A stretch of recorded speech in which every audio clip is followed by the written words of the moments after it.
Hello everyone! Thanks so much for joining me today for this pick a card reading on your chakras or your energy centers.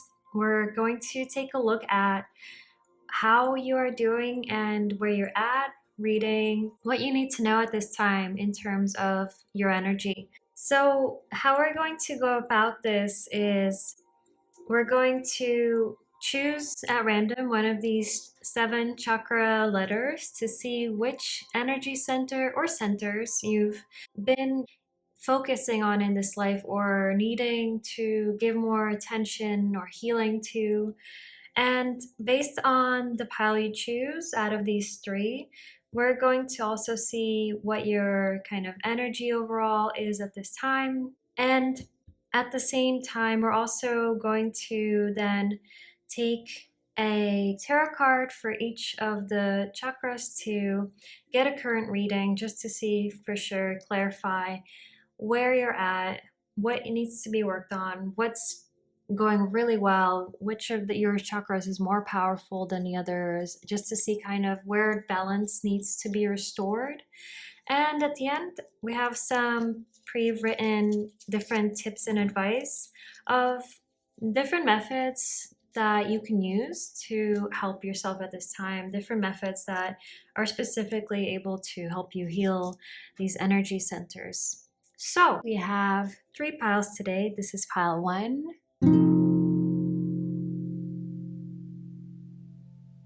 This is pile 2.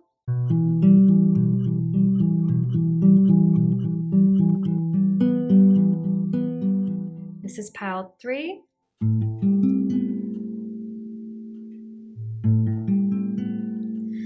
For pile 1, you have a moonstone crystal. And you have this rainbow wheel of fortune.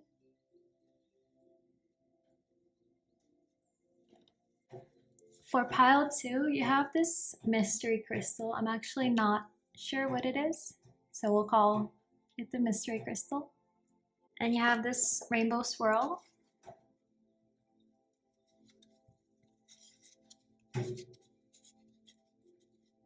Pile 3, you have this carnelian crystal. And you have this rainbow lightning.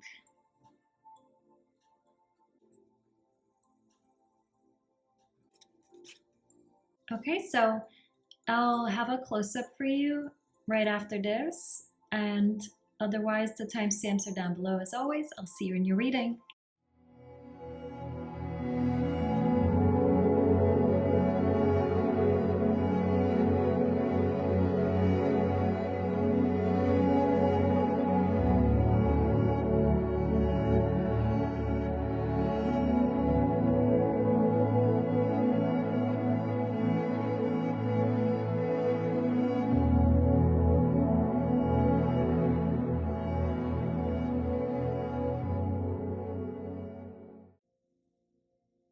Okay, pile 1. I'm just clearing the energy real quick, preparing for a clean slate for your pile. So, this is your pile if you chose this moonstone crystal, which I'll put right here, as well as this rainbow wheel of fortune. So, we're going to grab these letters now, and what I want to do is give it a good little mix and find out overall over this lifetime kind of what your soul has come here to work on, which energy center you may have struggled with the most, kind of this lesson, skill that you're trying to build. So we'll see how we manage to get something here. Hopefully we'll get just 1 or 2, but for some of you maybe more multiple. Oh, got it. Okay, so that was fast enough. I'm gonna put these aside for now. So you got C, which is the red root chakra.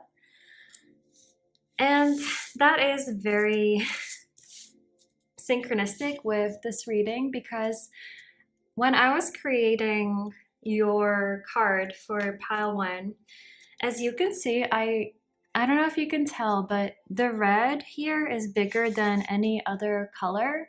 And that's really funny because I meticulously measured these with a protractor and used a compass and all these things to try to make this drawing. And then I figured out once I got to the last one back around here that this one's bigger because I accidentally navigated according to the wrong dot.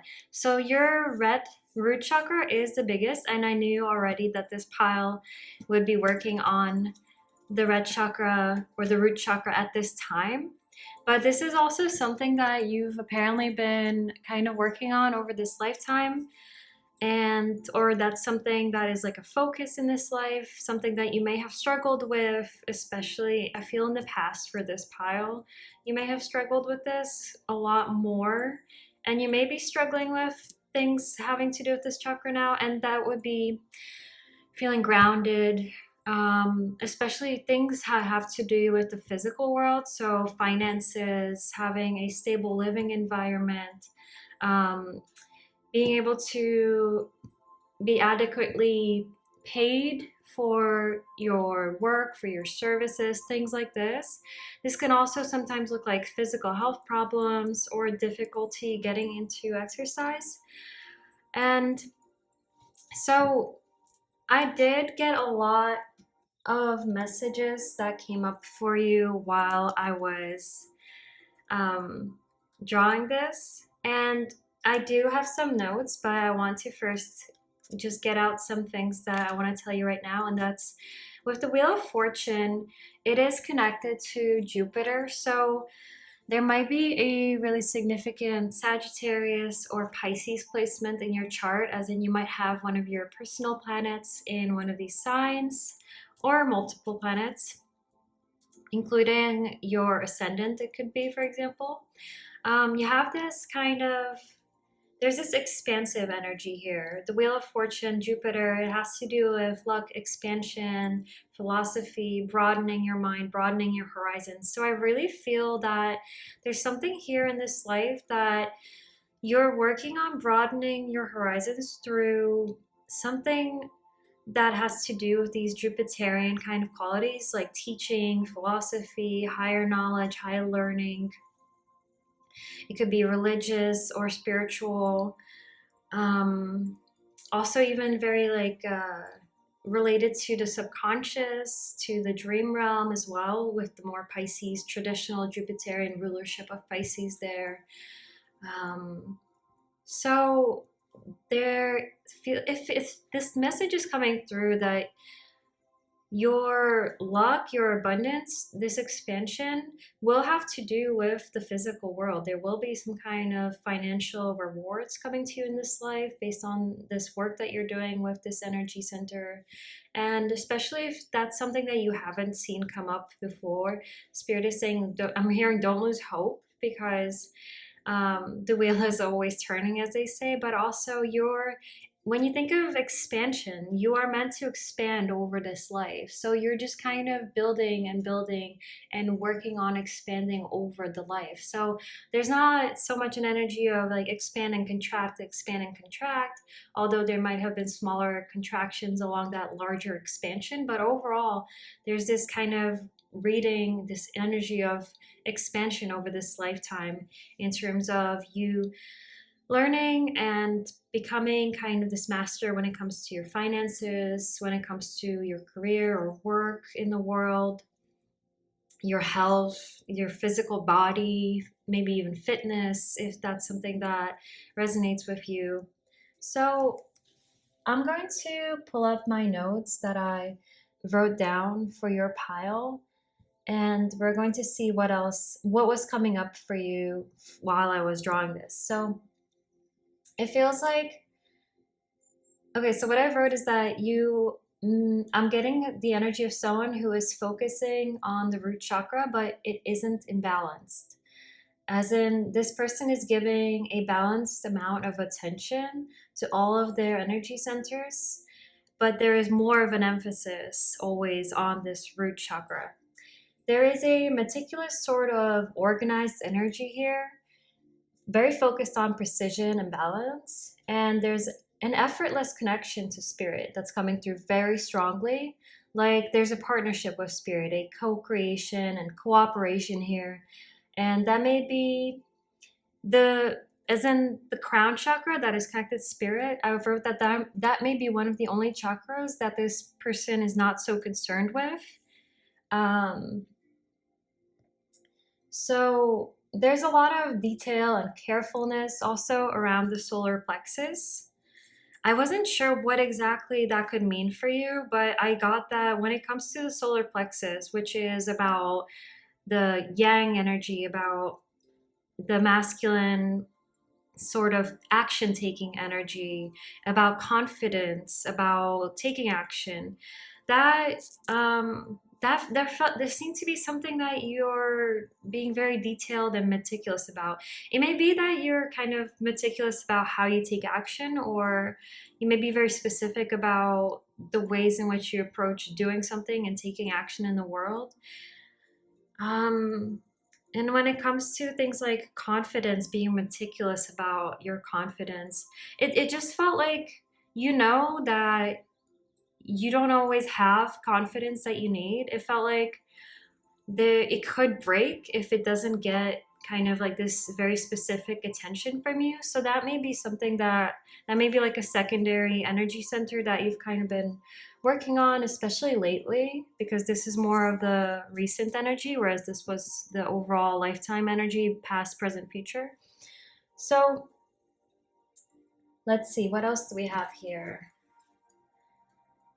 Okay, yeah, so there is this detail and carefulness around your solar plexus.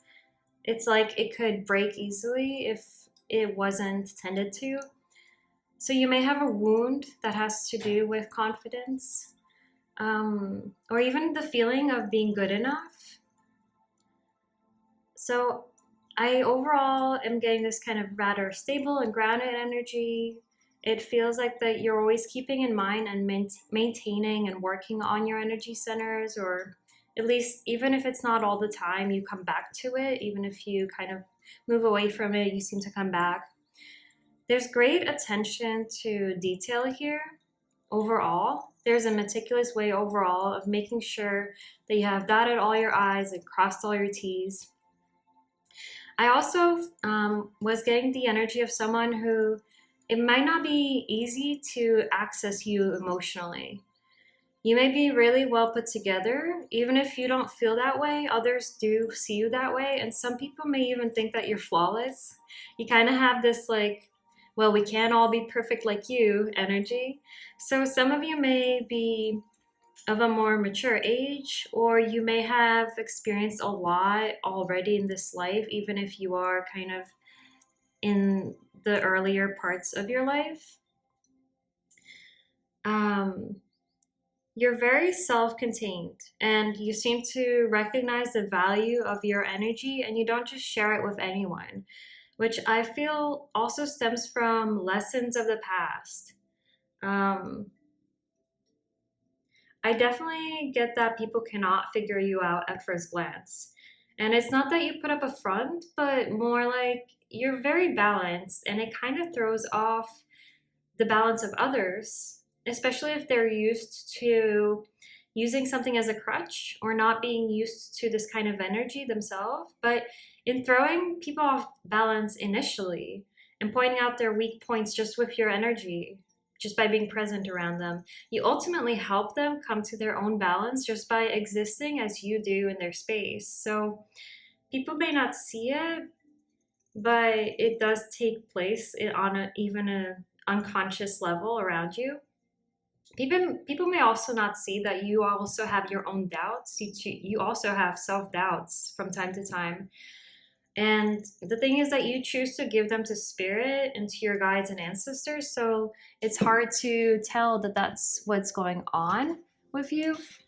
So now that we have that initially, covered, I'm going to put this over here. 1 second. I want to make some space so that we can go over each of these energy centers. And we're going to draw a tarot card for each of them to see what is the current energy. And then at the end, we'll get you some advice in terms of what you can do to help heal the energy centers that need your attention. So, Spirit, which deck do we want to use for pile 1? Okay. So we're going to use this deck. It's the Prisma Visions Tarot deck. It's cute how it also has this rainbow on the front. So let's see.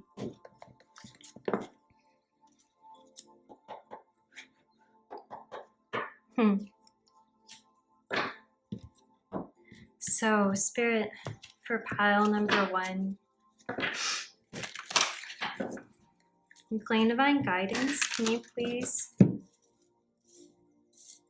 get us the energy of their current energy centers, their chakras at this time?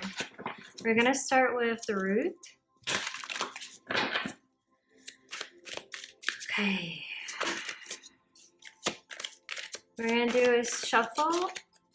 And since we want to take 1 card each, we're just going to shuffle and cut the deck and take the top card.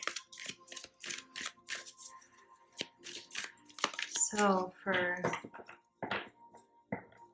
root, what is the current energy of pile number 1's first chakra for their root? Wow, you have a very powerful card. That's amazing. Okay, let's get all of your cards out first. Ooh. Wow. Okay, I feel like Spirit wants to talk about this first, so we're gonna do that. I had other plans, but you know, that doesn't matter clearly. Which I feel like that might have been you, because what came out after was this 4 of Cups, Temperance, and 7 of Swords. So I feel like you're healing from some kind of betrayal, maybe being ostracized or left out of a community. And this 4 of Cups, he's looking at a group of dancers that are on the other side of the river, I think it is. They're just over to the left here if you had the 3 of Cups. And he's just alone, sitting there, kind of, you know, looking lonely and not being able to be a part of the group. And with Temperance, this is the very healing, angelic card. Temperance also is connected to Sagittarius, ruled by Jupiter. So you have a lot of this Jupiterian energy here, and Judgment is Pluto energy. And then you have the 7 of Swords, which is Venus in Scorpio, I believe. Okay. If not, then it's Moon in Scorpio. No, sorry. I think it's Moon or Venus in Aquarius. Why would it be Scorpio? That's so... Okay, well, you do have some kind of like hidden Scorpio energy, so I do feel like there might have been secrets that had to do with the betrayal or the being left out or some kind of... Yeah, some kind of rejection in the past. There was some kind of rejection that had to do with some secrets being kept. And I feel like you're healing from that. And the thing is that it seems like the root is really connected to this healing process. You're going to be able to open up some doors that are bringing in opportunities that close out a big cycle that probably has to do with the past that you're healing from at this time. And with Judgment, it seems like it is a judgment period for perhaps certain people that may have, or certain energies that may have caused you conflict in the past. And Judgment just means, you know, like Spirit sees things as Spirit does. So it's about clearing away the negativity from your life. And so if these past energies have not really taken time to heal or taken accountability for their healing, then it's going to be, the light is going to shine on the darkness, and it's going to expose certain things to them or maybe about them that's going to kind of bring that about. But I really want to tell you that when it comes to judgment, for me, when I do like yes or no readings, my most powerful yes is the world card, and the second one is judgment. So this not only is Pluto, but it's the world. I mean, sorry, it's the second biggest yes for me. And it's just this, you have this, swirl of energy here again. And now realizing with the moonstone for your pile, I feel like it does, and with that effortless connection to spirit, I feel like there is this amazing thing that you're here to co-create something huge, some kind of big project, something major that is in the physical world, that will be tangible, that is really going to show up, and it's going to allow you to really start a whole different like part of your life that's going to seem like an entirely different chapter. Like you're going to be, in order to also to open one door, you need to close the past one. And so it means that you're going to be permanently putting a close to something that you experienced that may have once messed with your finances, with your physical health, with your stability. Yeah, you really have, this is the center point of your life. So there really, in this life, like feels that your soul is really learning about financial, physical abundance, about stability in the physical world, in your finances, in your health, in your physical body, really being in your body. So I'm gonna let the cards just come out on their own for the other ones. So okay, that was really fast. For your sacral chakra, are we taking this? Yes. That came out really quickly. Let's see. You have the devil. Ah, interesting. Okay, so the sacral does have to do with emotions, but also sexuality and creativity.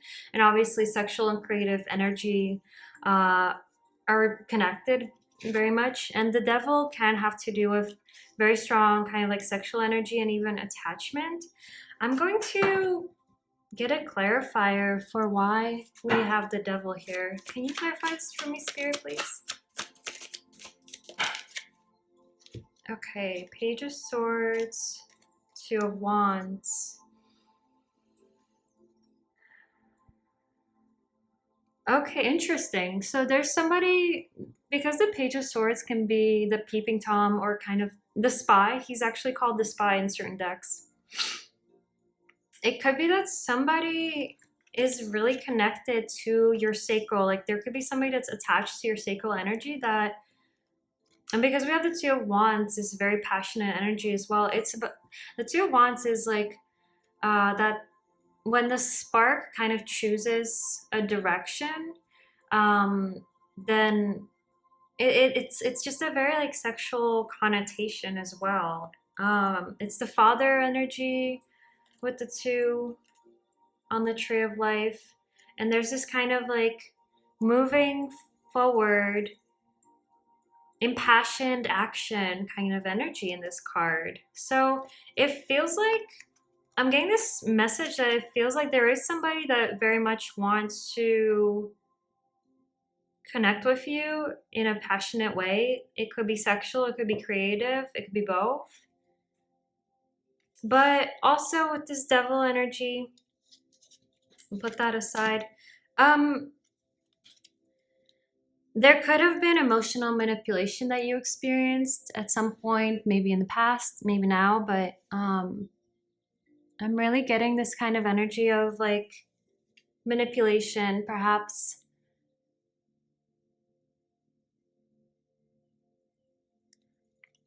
Perhaps you had to work through a lot of deceit when it comes to romance, because the sacral can be really affected based on the people you've been with romantically and sexually especially. But the devil also, this card is a very powerful card. It is another major arcana card. So I do feel like there has been attention to your creativity. There has been work on your emotional well-being done. And so I feel like there's just this kind of message from spirit, like really congratulations, because yeah, as I looked at temperance, I was gonna say you've been healing these centers, and you're doing a really good job at following your intuition and nurturing yourself, nurturing your feminine energy. Ah, yes, the moonstone. So you have the root chakra and you have the moonstone for your pile. So, this is about that feminine receptive yin. And that's really good because pile one, because you're meant to come into this kind of great financial and physical kind of abundance in this life, it is definitely very important that you do have this receptivity, that you're able to receive this great energy that's coming in for you. So, let's see. I want to get the next chakra, which, oh, that's so funny. I put these by accident. So we have the solar plexus next. That's interesting. Huh. I don't feel like that was an accident, but we'll see why that happened.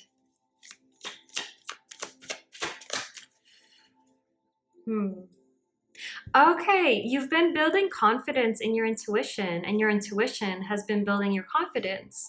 So there is something very important here about being confident in the unseen, because you do have this very like kind of like this mastery over the unseen and this great connection to spirit.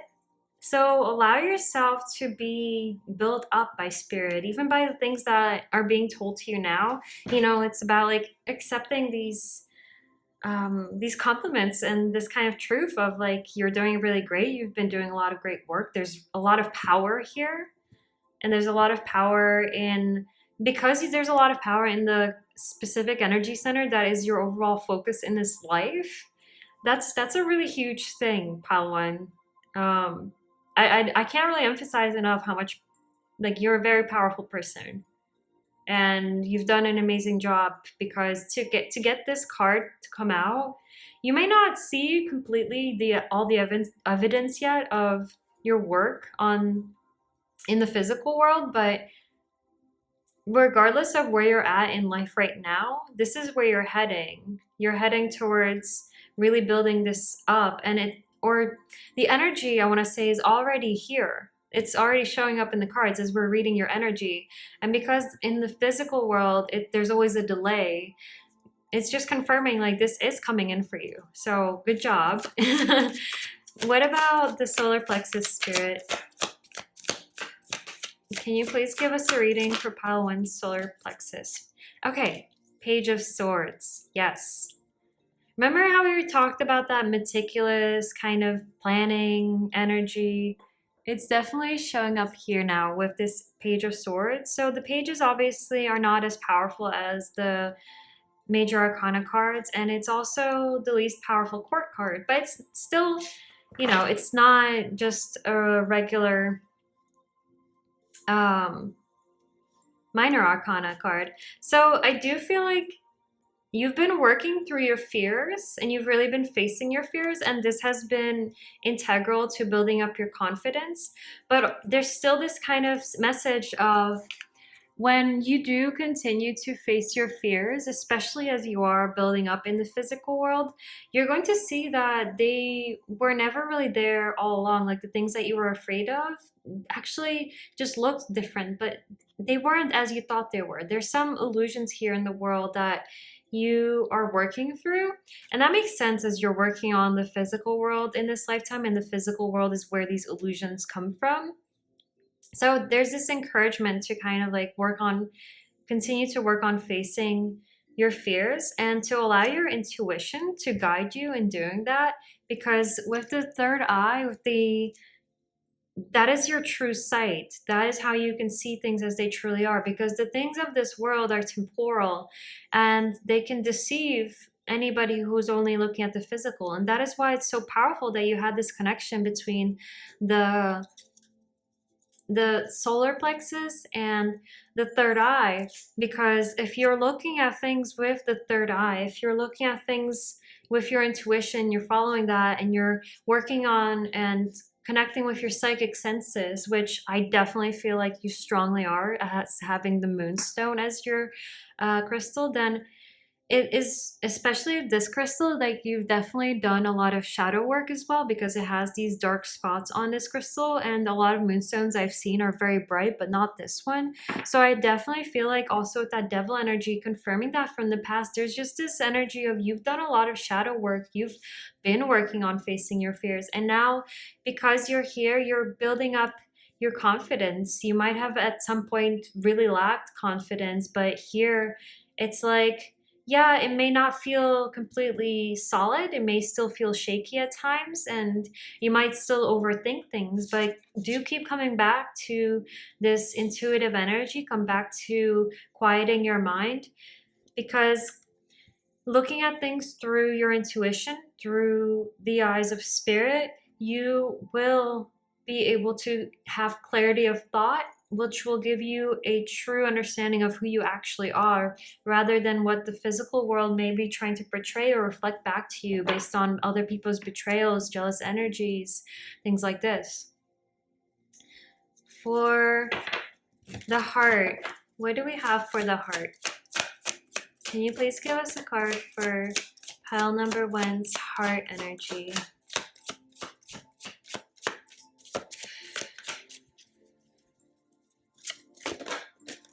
Okay.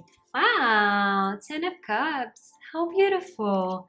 Okay, that's really nice. So, to get the 10 of Cups as the heart energy, I mean, there is something here that has brought you clearly some kind of joy, some kind of relief. It could be a relationship, since there's 2 people here. It could be a counterpart, or it could be a soulmate, a close kind of kindred spirit is what I'm hearing. But also this could represent your own internal union of masculine and feminine, where you've learned to truly protect your own energy and give yourself self-loving protection and care, directing that loving energy towards yourself. There's some kind of ultimate fulfillment here in your heart energy, and I do feel like it has to do with maybe something that you know is coming to you, that you know is yours. But also with the 10 of Cups, with the heart center, I feel like you just have this beautiful heart, and I feel like you're working on opening that up more as you heal your energy from the past, from past betrayals, difficulties in relationships, and as you've been powerfully coming into this energy of the sacral chakra being as powerful as it is right now, there's just this very solid, grounded energy here, where the first 2 chakras are just kind of holding you steady. They're like setting the groundwork. They're really keeping you in this world physically more rooted, maybe through crafts and activities. And I feel like, yeah, there's this beautiful message that I just got, that there is this kind of soulmate love that's coming to you, that's in this, in the stars, in the cards for you in this life. And it's definitely saying, like, keep working on healing your heart and opening your heart to love coming in the ways that spirit has in mind for you, because this will really assist you in terms of receiving that love. And it's beautiful that you have definitely been doing a lot of work here on this receptivity, on this femininity, on the yin. So for the throat chakra, what do we have? That's such lovely. You have a beautiful heart. There's a really, with the sunset also, I feel like there's just this energy of, you are somebody's happily ever after. Let me tell you, I'm just going to be really straight up. Like, this is really beautiful. So spirit wants to go to your throat chakra, something. Oh, Okay, the cards keep falling out. So what I'm going to do is I'm going to shuffle and cut the deck. Let's see. For pile number 1's throat chakra, what is the energy? There's something important here about your throat chakra. So let's see. What is it? For pile 1, what is the energy of their throat? Holy guacamole, that is the strongest card that you could get. You have the world. This is...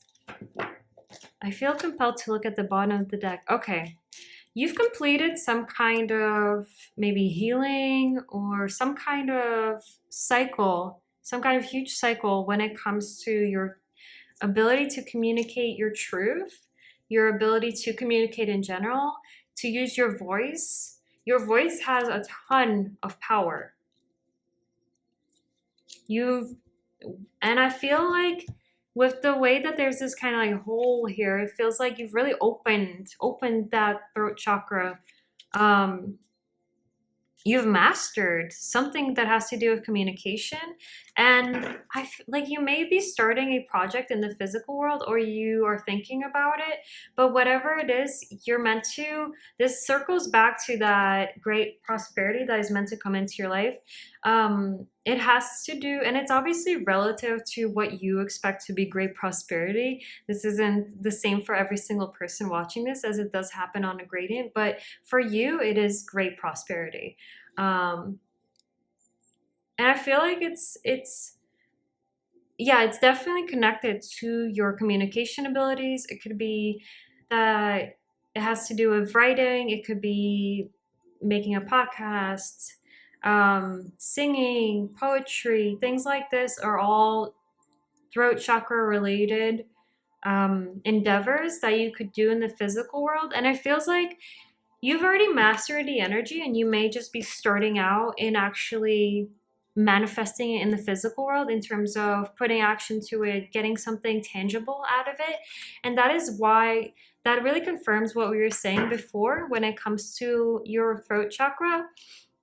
Sorry, when it comes to your root chakra, that you might not have seen all of the results yet of this great work and energy that you've put into this root chakra, but through this endeavor that you're starting or thinking about beginning, it's going to slowly build up. As I was saying in the beginning, there's that consistent kind of expansion energy that is showing up in your pile. So wow, really amazing. This is such powerful energy. Really, really huge confirmation. If you had any doubts at all, you are meant to do some kind of work in this world that has to do with communication, that has to do with like the spoken or written word, or singing, in whatever way something comes out of your mouth, speaking your truth. This is really, and because you have that beautiful heart, I really feel like you'll be speaking from your heart in whatever you're doing. Wow, beautiful. And yeah, there's definitely with the 2X's here, again, there's this emphasis on you're closing some kind of past cycle. And because you're having some kind of, feels like a breakthrough, because after the world, we're going to start a new cycle, right? So it feels like a breakthrough to the other side of some kind of cycle where you're now starting with this communication work project. And that is also causing a cycle to close in terms of your root. So there's a huge, with Pluto energy, transformation of your finances, of your physical assets, of your just relationship to the physical world in general. So beautiful, pile number 1. That was, like I said, that was, Spirit said that was really important even before I drew that card, as you remember, I hope, or you can rewind, because I was saying Spirit wants to really make sure that you know that this is important, and that's why I even really carefully took the card out meticulously for this.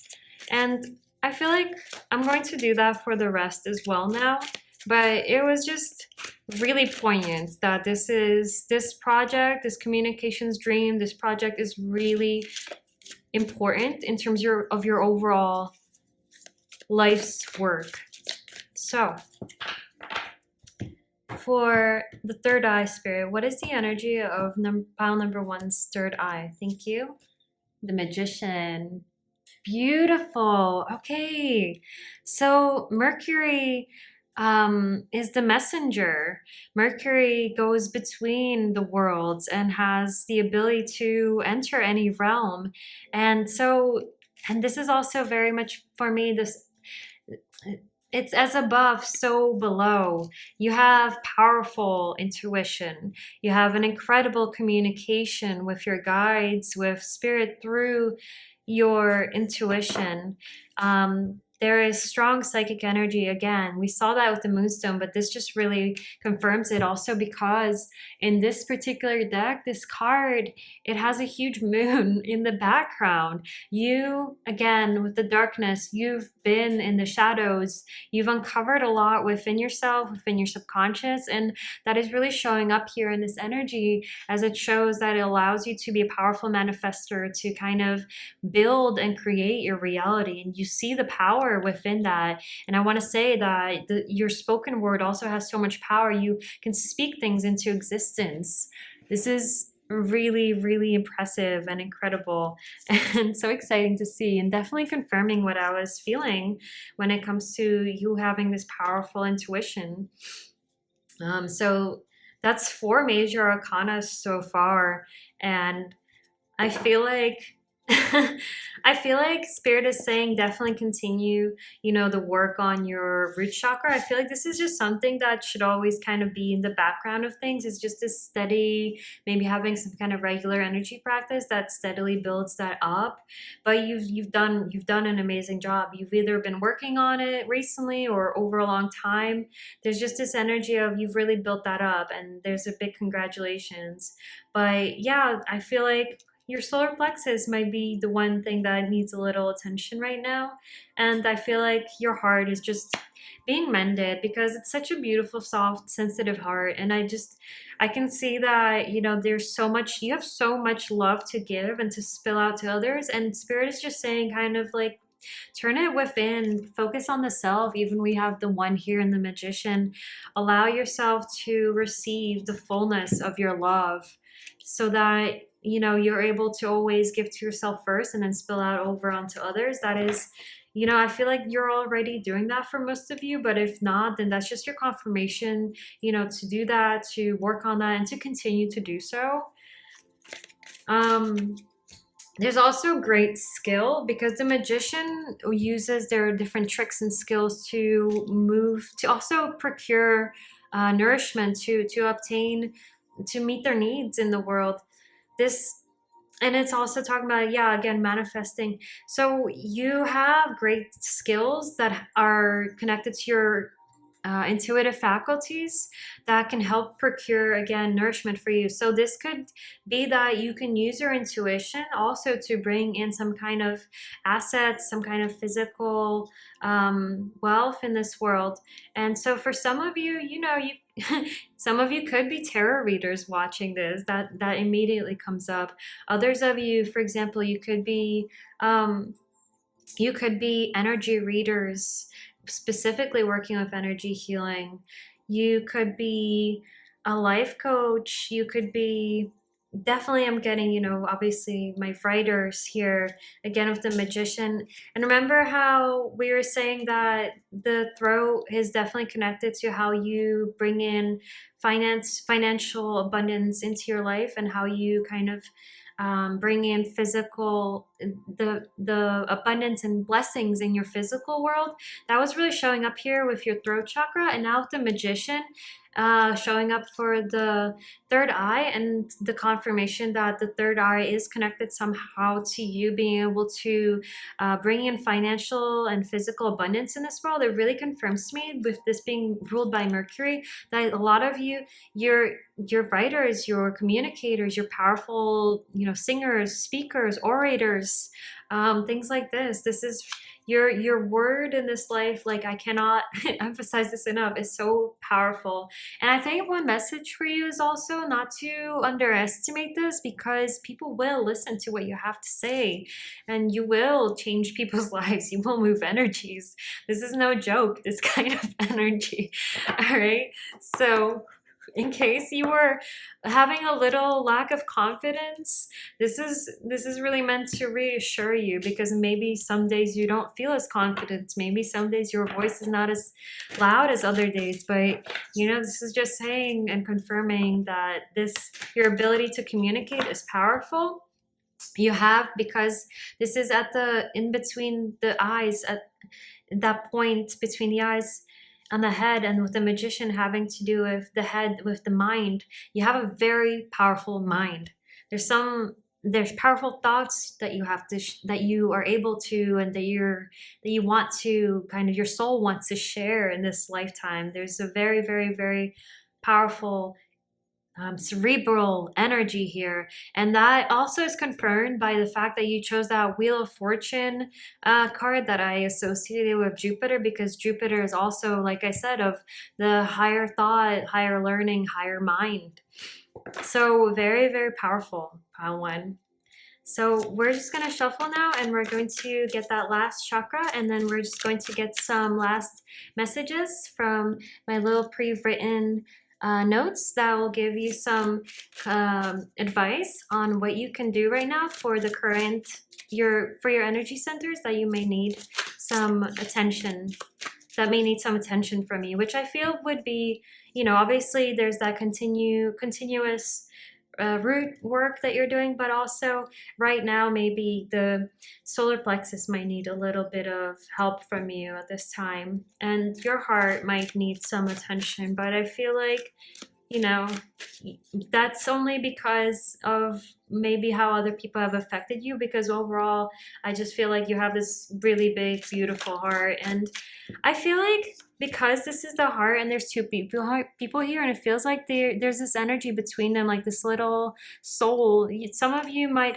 resonate with having a shared soul with somebody, with having a counterpart in this world, which would also really confirm there's definitely some of you like that here, because this kind of powerful energy is definitely of someone also who's coming here to be of service and to overcome some really difficult lessons. But even if you don't resonate with that, that message still is applies to you. You're definitely here as a very powerful kind of advanced kind of person, as in you've had perhaps more practice in these endeavors and certain things as a soul than other people. And so there's just this kind of strong energy. If you believe in the kind of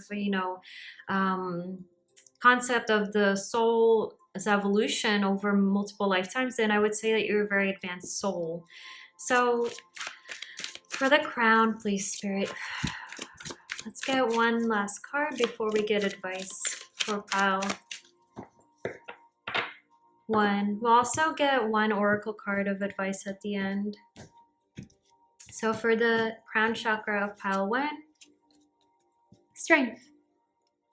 Yeah, you have an incredibly strong relationship to spirit. I see 44 right now, and 44 is my number of angelic guidance, angels being present somewhere.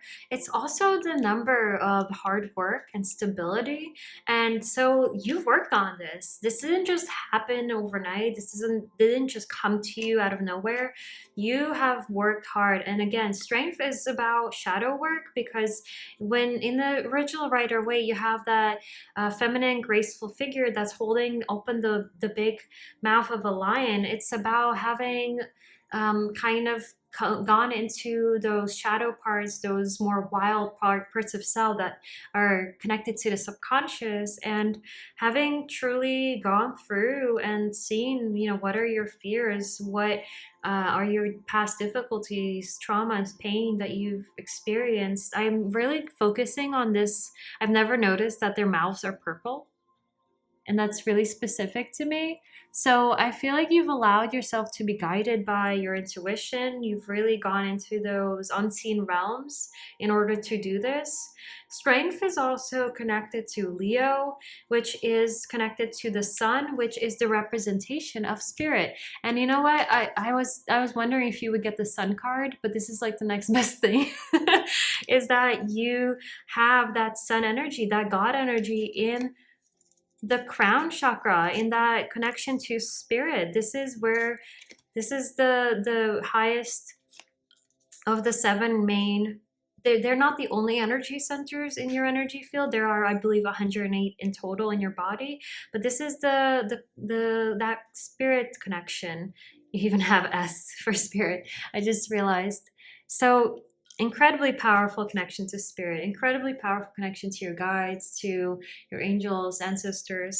This is very, very powerful teacher, guide, spiritual healer energy, and very, very much about communicating spirits messages to this world, spirits guidance to this world. And so you do have something very powerful to say, and that's definitely being represented here.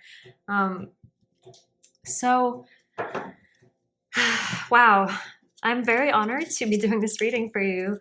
It's really, really impressive, this energy. Is there anything else about this before we move on to the closing part of this reading, please, Spirit?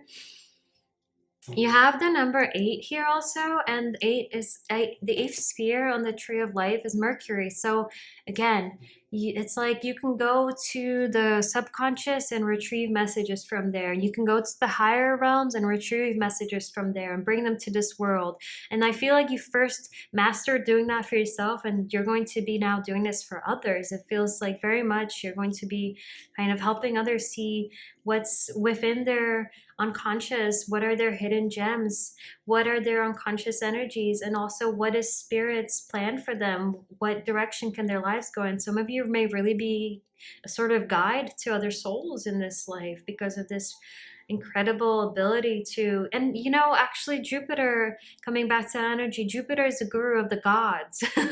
So I feel like there are honestly more kind of advanced or higher realm energies that are actually very impressed and even able to learn from you and how you have taken on this incarnation and what you have done here in this world.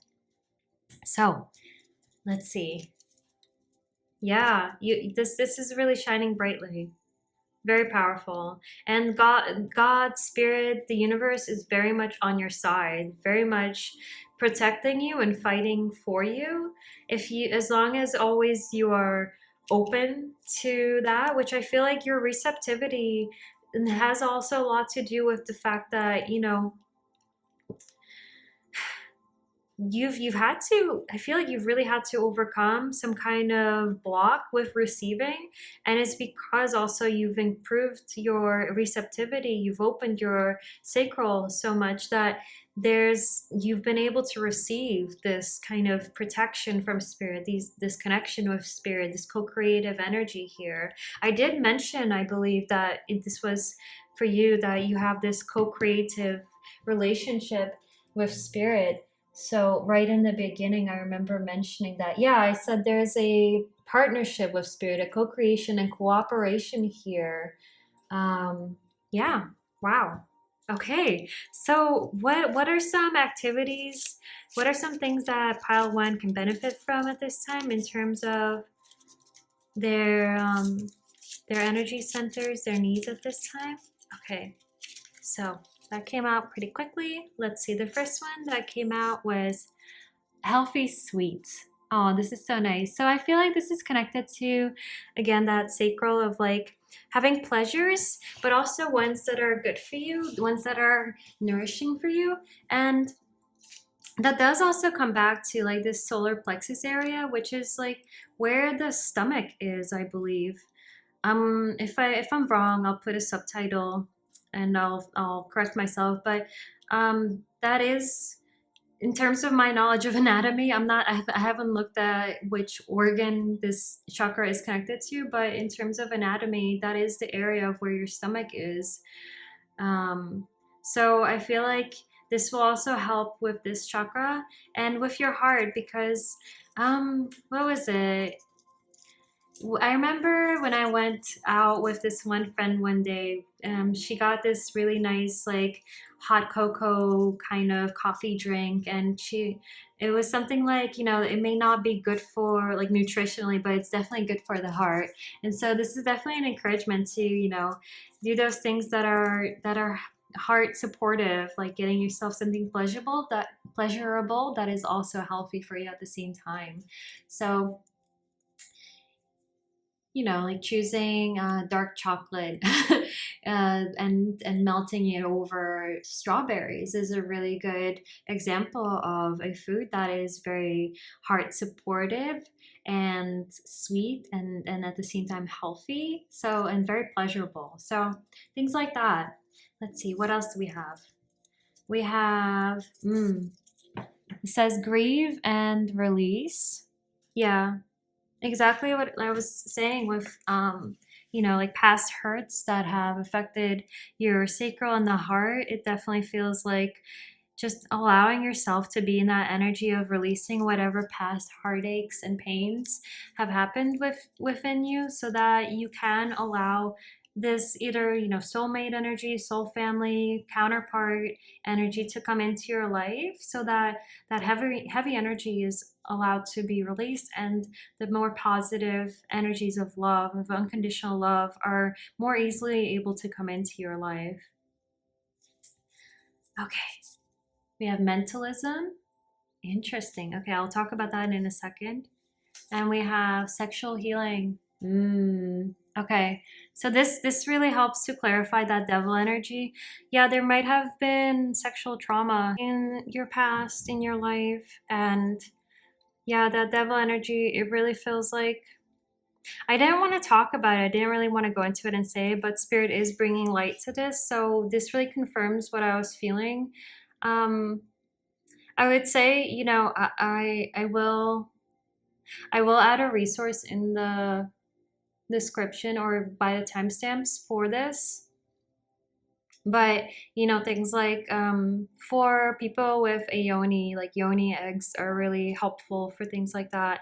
And there's different, like, energetic practices that you can do to help heal this, um, to help heal any kind of trauma that is lingering in the sacral. So some of you could have experienced this very young. Unfortunately, some people even as children, and so this kind of, like, difficult, traumatic experiences, injustices that were done to you, that is being highlighted here, is something that can really, that could really use some attention. And is there anything else for that? Spirit just wants you to know that if you feel like it's been hard to break some kind of chain or cycle when it comes to this, or some kind of attachment, that you will receive assistance with that. So, the mentalism, I want to say this is about working on the thoughts that you choose, and also manifesting based on purely kind of like how you think about spirit, the qualities of spirit, how you think about the nature of reality in this world. So looking into mentalism can really help. And I feel like that's just because you're already this powerful manifester of the magician there. I feel like you are really being encouraged to strengthen that already powerful skill within you. Okay, so for pile 1, last closing card, please.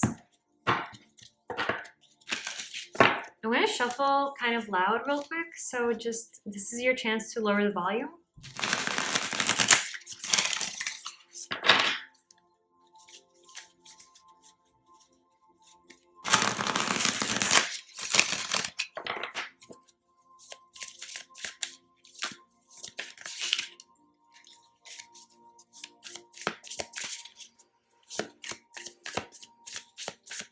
Okay.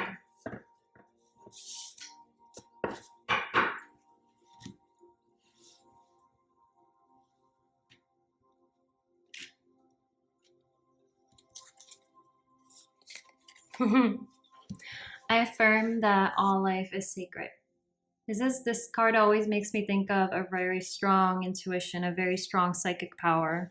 And the dragonfly in some cultures in the world is a symbol of abundance, of great luck and abundance. So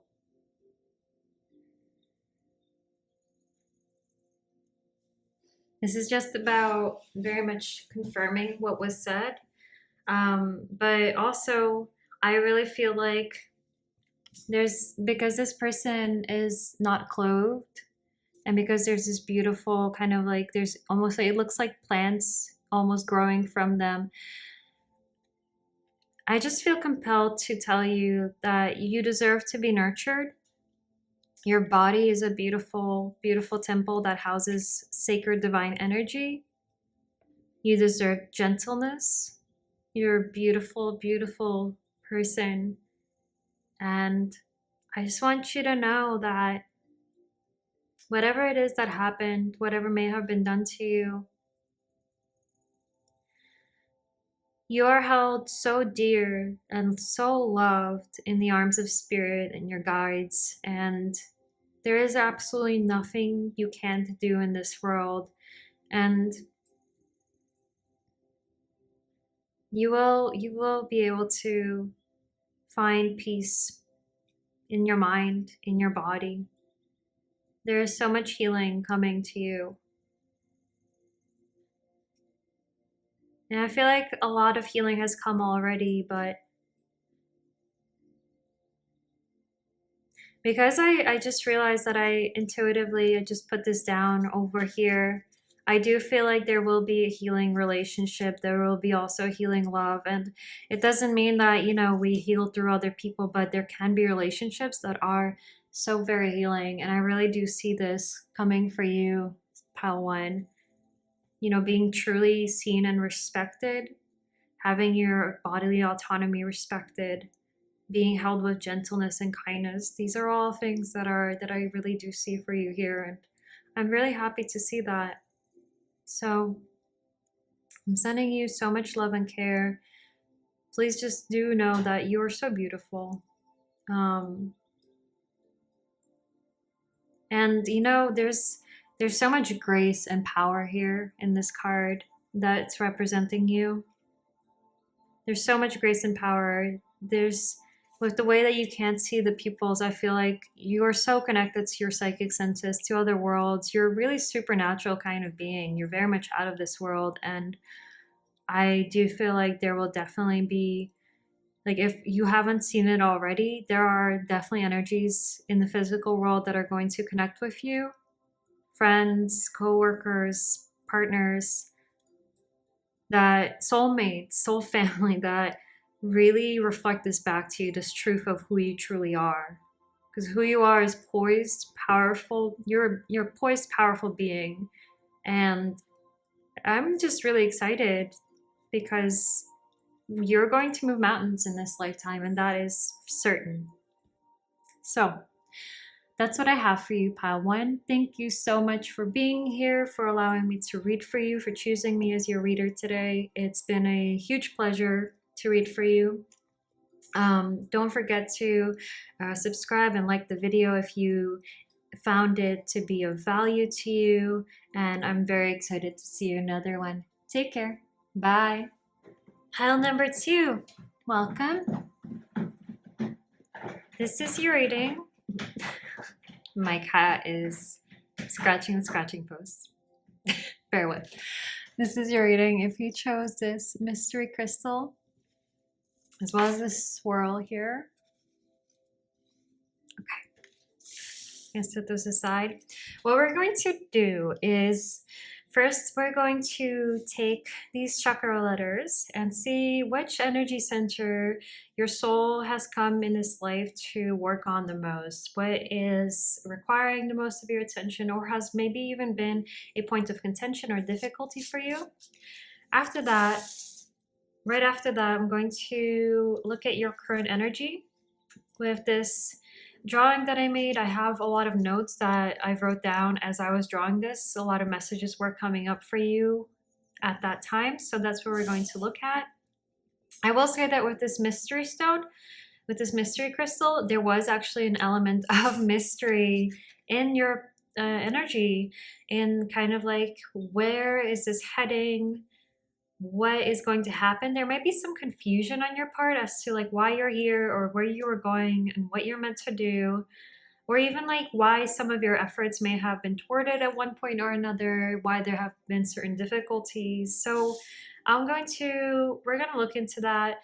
But also, after that, we're going to get a tarot card for each of your energy centers at this time to see where you need more attention and where you already have done a lot of healing. In 1 second. Yes, yes, I'm opening. Go. Which energy centers you may need to open more at this time. And then we're going to get advice for you at the end with some specific things that you can do at this time for the healing that you're needing, for any attention that any of your chakras may need. And we'll take a oracle card to close out the reading. So let's start with the chakra that is most needing attention, in this lifetime, that has needed the most attention, that you've come here to work on as a soul the most.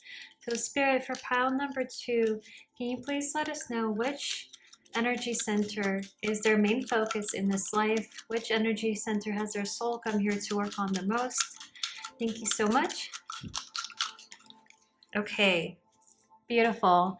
Yes, yes, yes, yes, yes, yes, yes. This makes so much sense with what I'm about to tell you about your energy. You got the throat chakra, the 5th chakra. This has to do with speaking your truth, of expressing yourself, with communication. And as I said that, my cat burped, so I thought that was a funny little coincidence. 1 second. It's funny, my cats have been needing a lot of attention, right, in particularly the beginning of your reading. So I feel like there's just this message, real quick side message, that your inner child may need some attention at this time. You may need to play or have some fun, goof off a little bit. Yeah, there's this like really strong kind of, wow. Spike, do you mind? Sorry, my cat's just going off the charts right now. Okay, I'm gonna stop rambling. Let's look at your energy. I'm gonna read you the notes that I wrote down, and then we'll get into the reading. So I wrote down, when I was drawing this, even when you try to stay within the line, your heart and your truth speaking always won out. You may have been trying to stabilize your physical world, and especially might have been focusing on the lower chakras. While you do that, make sure that you are careful not to forget your connection with spirit, or make sure that you continue to be connected to spirit even when you're focusing on the physical world more. You may have sometimes felt left behind or forgotten by spirit, and it's especially important for you to build those lower chakras up, to kind of work on translating spiritual energy to the physical world. Sometimes your heart might have gotten in the way of taking action because you wanted to take care of or be kind to others over your own need to assert or stand up for yourself.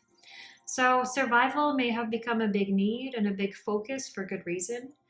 So Spirit is reminding you that you can work through, Spirit is reminding you that they can work through the physical to help you. Meaning, Spirit works through people that come into your life, through messages that you get in your mailbox, in your email.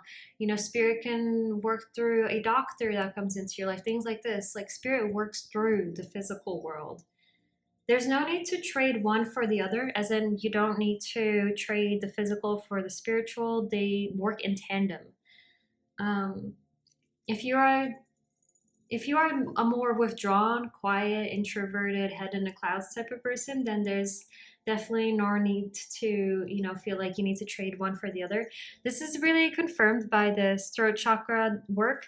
It feels like, because a person who has had to come here to work on this might have been silenced, might have had a difficulty expressing themselves, might have had a difficult time speaking up for themselves. So definitely some of you could be very quiet, introverted types, so people who are more withdrawn into yourself and kind of in your own world. So that's definitely confirmed there. You're very creative, and Spirit wants you to be more receptive to receiving and to allowing yourself to be spoiled in a way, to be put first in your own life, to be the magic that's in that beautiful heart energy of yours, and to allow yourself to be the receiver of it. I got the energy that you're a very sweet, sensitive soul, and this world and the way that it operates can sometimes bulldoze right over you. You're not, I'm getting the energy of someone who's not interested in things like profit for profit's sake. Money making may have been a struggle for you, and I feel like you'd be a really great writer, but you may have trouble seeing that or figuring out how to monetize it. Spirit is saying not to worry about that and to let them guide you while you immerse yourself in your gifts and in your beautiful heart and imagination. In the meantime, working on healing those lower chakras energetically will allow things to fall into place. Remember to be gentle with yourself. I feel there is loving energy that wants to come through for you, and you can work on receiving it by cultivating it with actions toward yourself. So that was the energy that I was getting for you while I was drawing this. So I'm going to put this aside. I also want to point out that this crystal does have this kind of like bluish color, which is also connected to that throat chakra. So maybe there's some kind of mystery around your expression or how you're going to express yourself. But nevertheless, let's get some tarot cards for each of these. I'm going to put these back so that we can sort of navigate where everything is when drawing your tarot cards. I'm going to put this guy here. Okay. All right.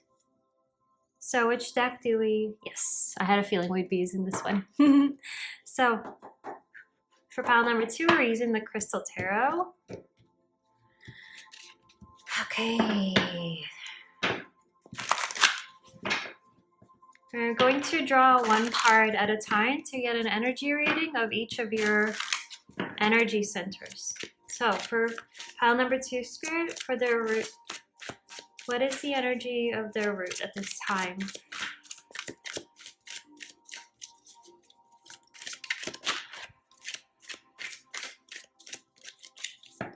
Okay.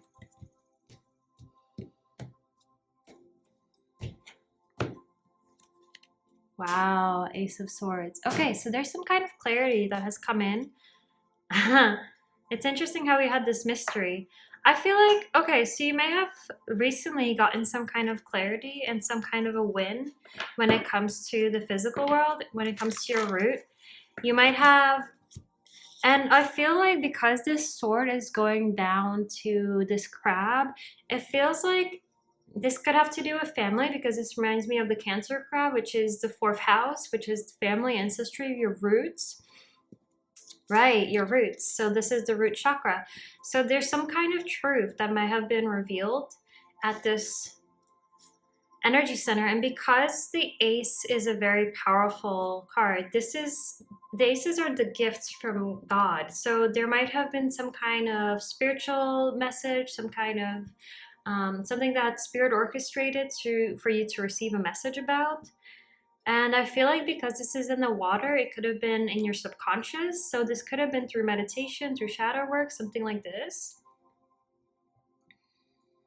Yeah, you have the moons here. Definitely it could have been through your intuition that you received some kind of, maybe, I think of this as like an idea as well, like getting an idea about how you want to approach something in the physical world in terms of your assets, in terms of your finances.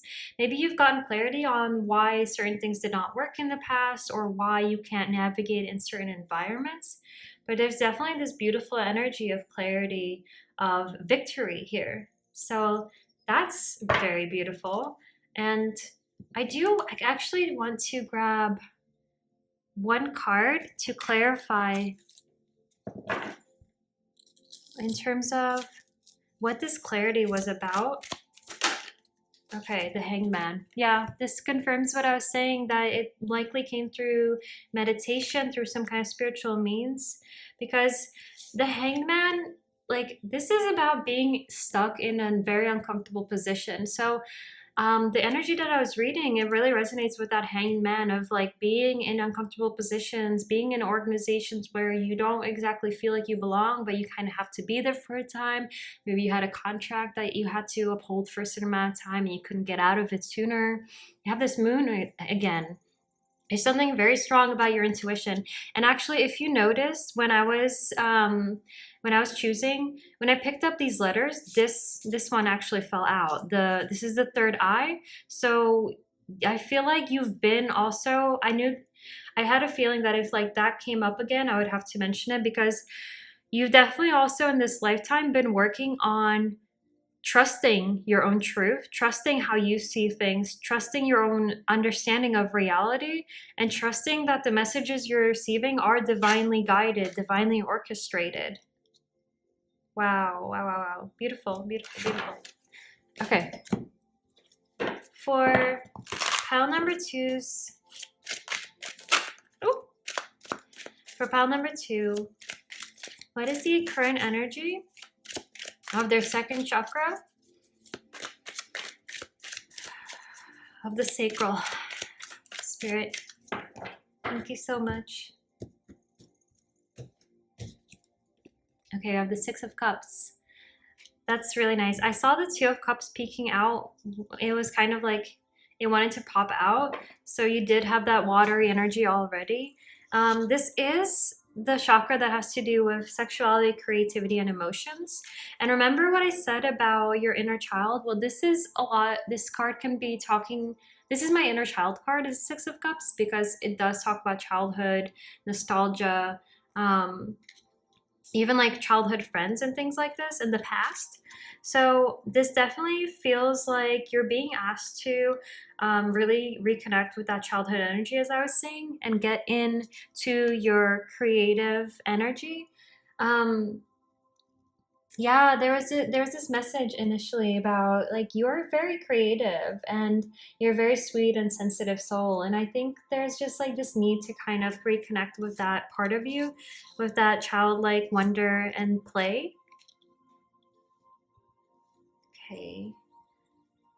But it's very, very sweet, beautiful energy, and it just feels like it just wants more attention from you. As I was saying already before, that it feels like your inner child is kind of asking you to come to play with it, or to come out and play, to take a break from dealing with the world and to be with that childlike part of yourself. For the solar plexus, for pile number two, Spirit, what is their current energy for the solar plexus? Thank you so much, blessed be.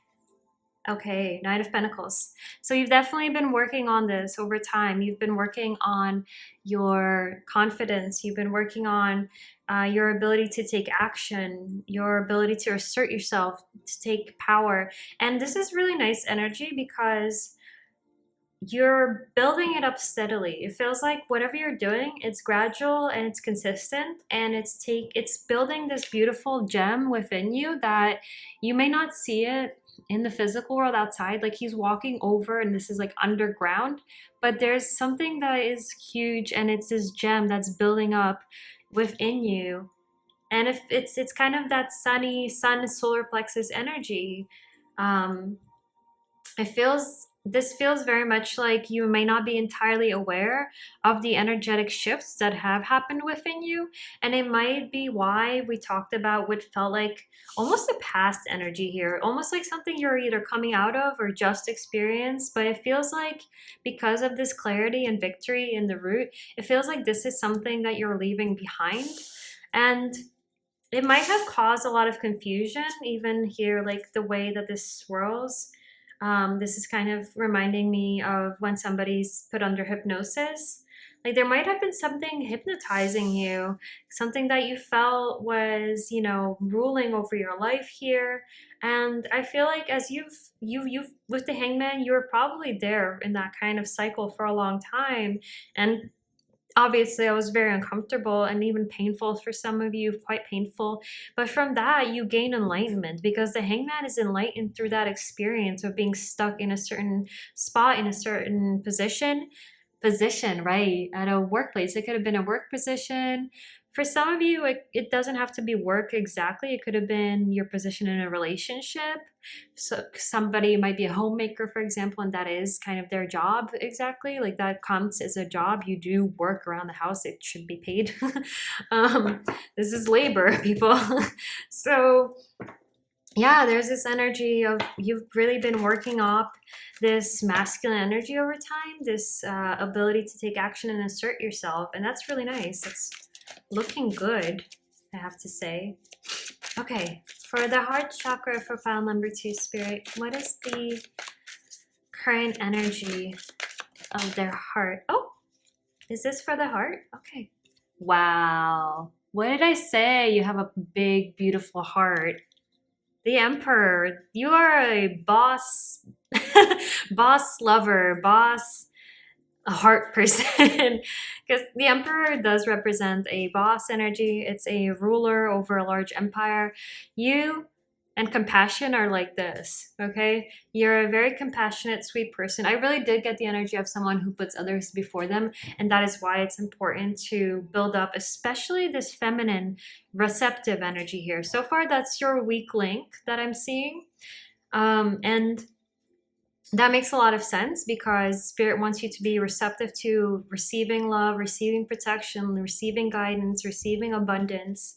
And you might have definitely put others before yourself. You might have poured into other people. You have a huge, huge heart and you have a lot of love to give. But the thing is, I feel that you have gained some kind of clarity here about how you were treated or the kind of maybe work that you put yourself through or the kinds of relationships that you put yourself through. And, you know, the kinds of automatic programs you grew up with that put you in that position of making the choices you did in the first place, that kind of set you up for difficulties in these areas. And I feel like your heart is just like it's going to lead the way. It's going to save the day because you just need to listen to your heart because that's where spirit also resides, and your heart will tell you where you need to go and what to do. It is the boss. It wants to tell you to listen to it. The heart does have its own intelligence. I've said this in one reading before, but you know, most of you won't have seen that reading or that particular pile, so I'll repeat this. You can do this exercise where you put your hand on your heart, and when you think of a certain decision or person versus another one, see how your heart feels in comparison. Sit with it, with one position, with one prospect, with one decision, and then take a moment and then think of the other one and see how that feels in comparison. This will tell you a lot about what your needs are, where to go, and what to do. And because you have such a powerful connection with your heart, if a lot of you are already doing this, I feel like a lot of you already know how to follow your heart. You are very, again, that dreaminess and that connectivity to the inner realms because of that sort of more inner focused nature that you have and that I was reading before. It has built up this beautiful ability to connect to your emotions, to your heart, to your inner world, to your dreams, and to your emotional needs. But yeah, there has been, you know, there might have been some, because this is the past and so far it's kind of the only not as powerful energy here. There might have just been some things in the past where your emotional needs were disregarded. And it has to do, like I said, even in the beginning, it likely has to do with just you being so compassionate and loving that you might have even put other people before yourself and before your own well-being. And so, yeah, you might be a mystery. You might be a mystery to certain people. There might be someone who's trying to figure out, like, why would you do that when there's so many people who are all about self-preservation in this world, right? But incredible heart is, you are so empathetic and compassionate and kind, and gentle. And this, you would make an incredible boss. You would make the most fair, kind, and loving boss that anybody would ever have, is what I'm getting. So for the throat chakra, for the fifth throat chakra, can we please get the energy spirit for this energy center? Thank you so much. Blessed be. So, for the throat. Okay, Two of Pentacles. Yes, I feel like there's this makes so much sense because remember how I was saying you. I feel like you'd be a really good writer, even speaker, but especially writer. I feel like because this might also be an easier way for you to express yourself if you have had trouble, like this indicated, with expressing yourself throughout your life. You might have in the past experienced something in childhood that made it difficult for you to speak. Actually, Spirit just showed me oh, okay, this is kind of sad. Spirit showed me this image from a scene from a show that I watched, and it was about a little girl who was mute because of something very traumatic and violent that happened within her family. And so some of you might have experienced some really horrible trauma that maybe some of you, like, I'm getting like, was it, oh goodness, 1 second. Okay, I wanted to make sure to do a little fact check. So yes, it was Maya Angelou was what came to mind, her story.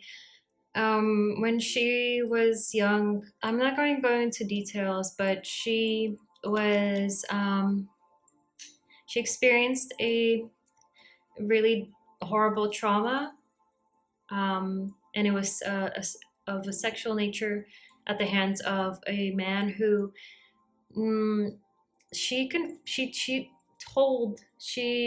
revealed his identity, and he went to jail, but when he was released, he was killed, and she had believed that it was her words that caused his death. She had believed that if she spoke, then horrible things could happen, and so she stopped speaking for a period of time. I don't remember exactly how long it was.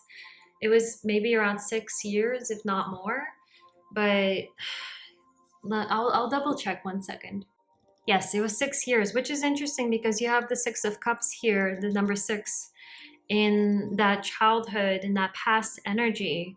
So because the Two of Pentacles, I'm even getting like chills right now, and like this kind of lump in my throat. The Two of Pentacles, yeah, a lot of chills, a lot of confirmation. There could have definitely been something in your childhood that was really traumatic that made it difficult for you to express yourself. It could have, if it wasn't what I was just mentioning, that kind of trauma, then it could have been that, or a tyrannical parental figure as well, or just there could have been consequences that when you expressed yourself, you were punished, things like this. So Two of Pentacles talks about indecision. And even with this Two of Pentacles, it's really poignant because you see how that the Venus sign here is on the pentacle that's hidden underground, and the Sun sign is on that pentacle that's above ground. So it feels like some of you, for example, if you're a woman, or if you're like more kind of like feminine leaning person naturally, I feel like you might have hidden this part of yourself due to what happened to you. You might have hidden your beauty, or maybe even dressed like a tomboy or in men's or boys' clothes. And you might have kind of put forth more of that masculine energy to try to like assert yourself and to protect yourself. But also just like, it feels like that feminine energy is definitely more out of needing to be open more, needing to be healed. And because this chakra has to do with sexuality, and because there's this kind of like nostalgic energy, past energy, but also it's the minor arcana. For me, whenever I do these kinds of readings for myself, when it's a minor arcana, it needs more attention. And these are your two minor arcanas right now. So this makes sense because you have come into this life as a soul to work on communication, to work on speaking your truth. It might have to do even with maybe revealing something about somebody that could condemn them in some way. It might have to do about communicating about your wounds, about the things that were done to you, trauma that happened to you. You might be called to write a book about your experience, about your healing journey, about your connection with spirit. And you might also have been given information about this intuitively, you know? Like you might have come across some of this because it was shown to you by following your intuition what happened to you. Like some of you might have forgotten the trauma and then it was revealed to you through your intuition, through listening to how your body feels, for example. Yeah, look, this clarity through the root, the physical. This is really specific. So it's obviously not every single one of you will resonate with this, but this is really important for those of you who do. There are either you have gotten already or there will be clarity by listening to your body, seeing how your body reacts to certain triggers and situations. You might get help or have gotten help with a professional in observing your reactions. But it could also be that people around you who just are familiar with these topics can recognize this in you. This does happen where people can kind of recognize how somebody's reacting and see that they have a trigger based on a certain reaction. And it can really tell you about a trauma that you experienced that you don't remember from childhood. But yeah, so there is this, and I feel like you might not want to kind of delve into this, but I just want to say real quick, like,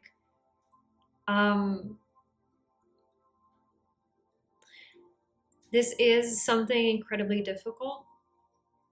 And for anybody who, you know, it can, I feel like this, it's unimaginable, right? And I just want to tell you that I'm sending you a lot of love right now from my heart just to you, because I feel, and it's that energy of like you wanted to, it feels like some of you wanted to move on quickly from that. And again, it's that energy of like not wanting to receive so much but giving. And I feel like I really want to just right now send you this loving energy, this reassurance. It's going to be okay. There is going to be healing for this. And I heard there's going to be justice.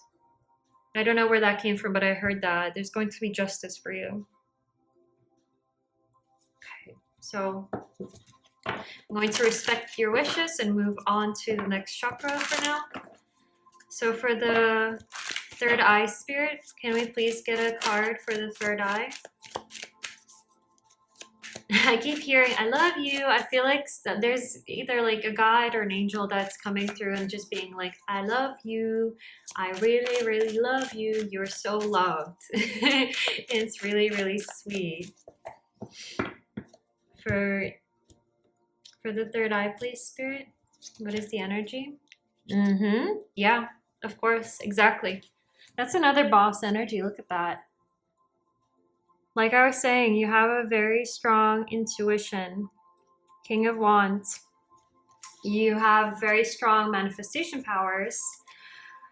Interesting. The Knight of Swords is at the bottom. I felt compelled to look at it. So you have a very powerful mind. You have an expansive, powerful mind. Your thoughts, you can manifest just with your thoughts. And if you haven't really been practicing that, you might not have noticed it, but this is something that you are naturally able to do. There's something naturally, and you know what? When people experience a really difficult trauma that is very violating, or in any kinds of like very, very difficult childhoods, they often do connect to the unknown realms because of that trauma. Some people, you know, if there was a near-death experience in your past, for example, that can really kind of make the veil very thin, like the barrier between worlds very thin. So this does often translate into people having a very strong psychic connection, very strong connection to spirits, to the unseen. Yeah, very, very powerful intuition. So trust that. Trust what your body and your intuition have been telling you about the things that happen to you. and about where you need to go and what you need to do for yourself, because it's very powerful and it's completely on point. Whoops. Do we take, no. Okay, I want to look at it. What is this? Two of Wands. Okay, yeah. It's about the direction that you're going to go. Trust your intuition will tell you which direction you need to choose to go to. Okay. So that's just a confirmation for you. Spirit, for the crown chakra, please. What is the energy for pile number 2's crown chakra?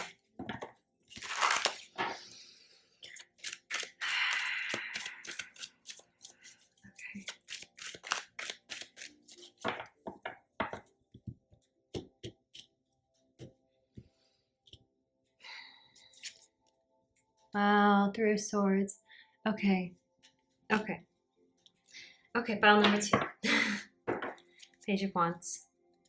Let's talk about this, because remember at the beginning I was saying that you might have felt sometimes like you were abandoned by spirit. And I'm getting like really emotional. Like I don't know if this is causing you a lot of difficult, heavy kind of feelings, pain maybe. The horrible things that happen, the horrible things that people do, this is not spirit. It's not spirit's will.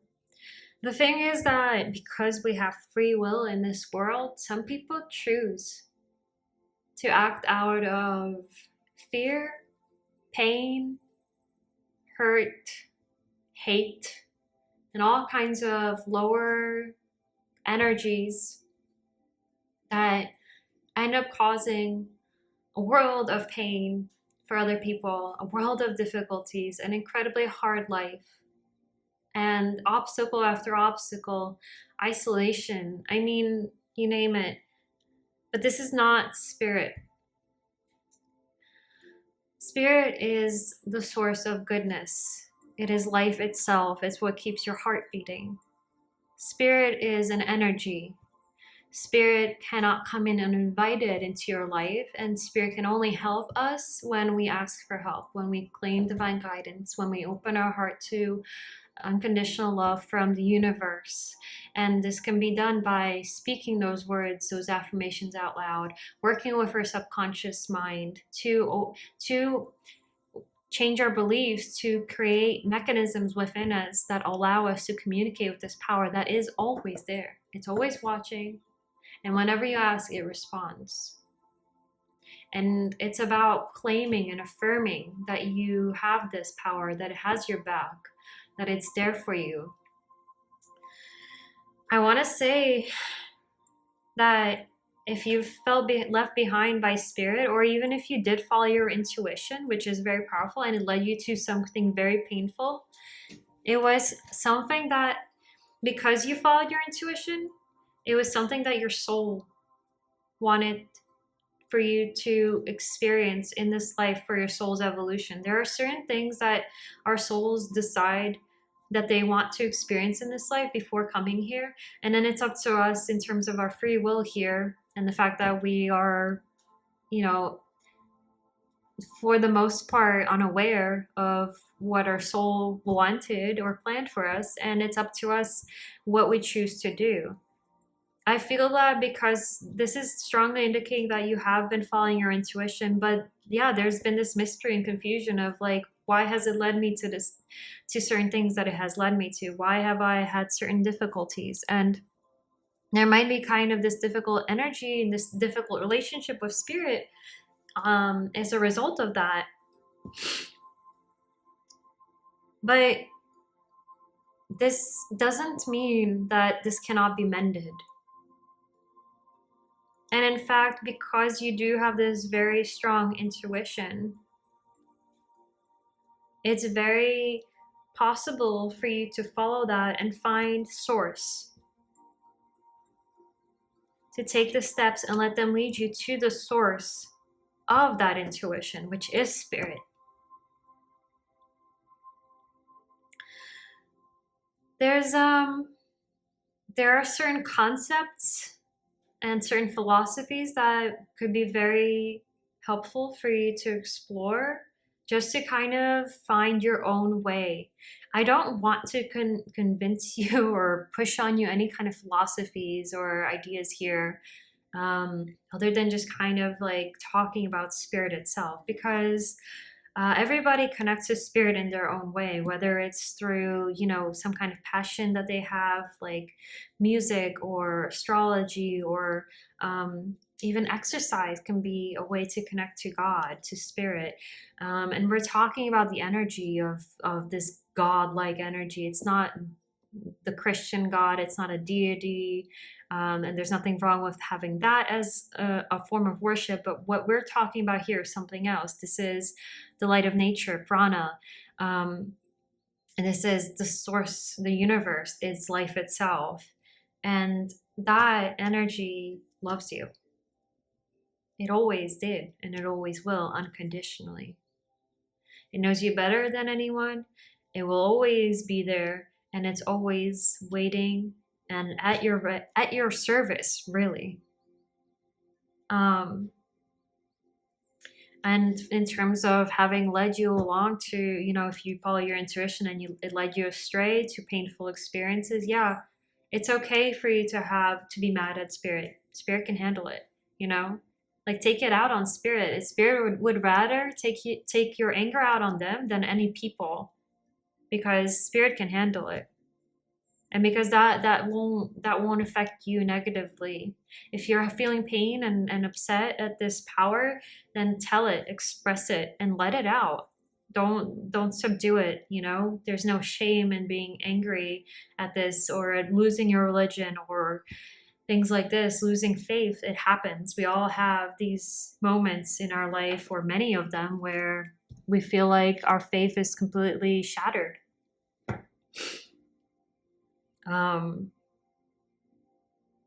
But your intuition will lead the way, and you can trust your intuition at the very least here.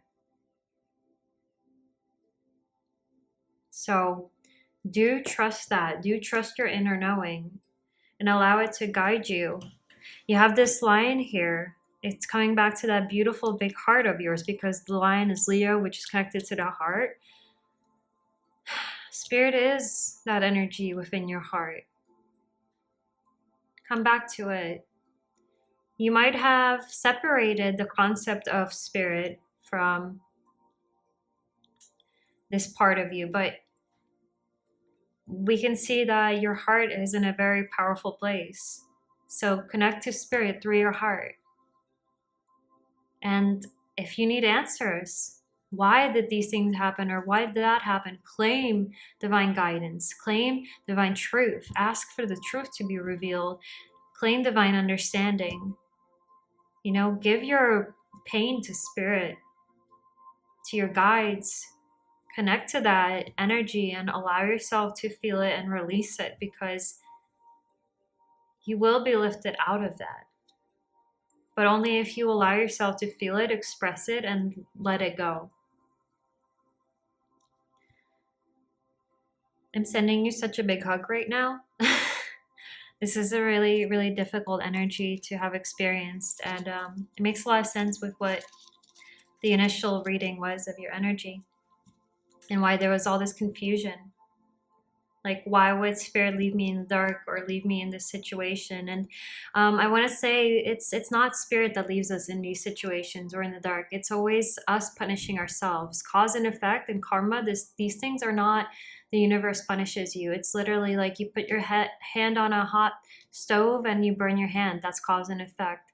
And it's not to blame anybody. It's just that we punish ourselves. Like when we do something that maybe we regret or don't feel good about, we tend to harbor shame. And especially if what I was saying before with Maya Angelou, if you resonate with that kind of experience, then that instills shame in you. That instills shame and makes a person feel like they're inherently wrong.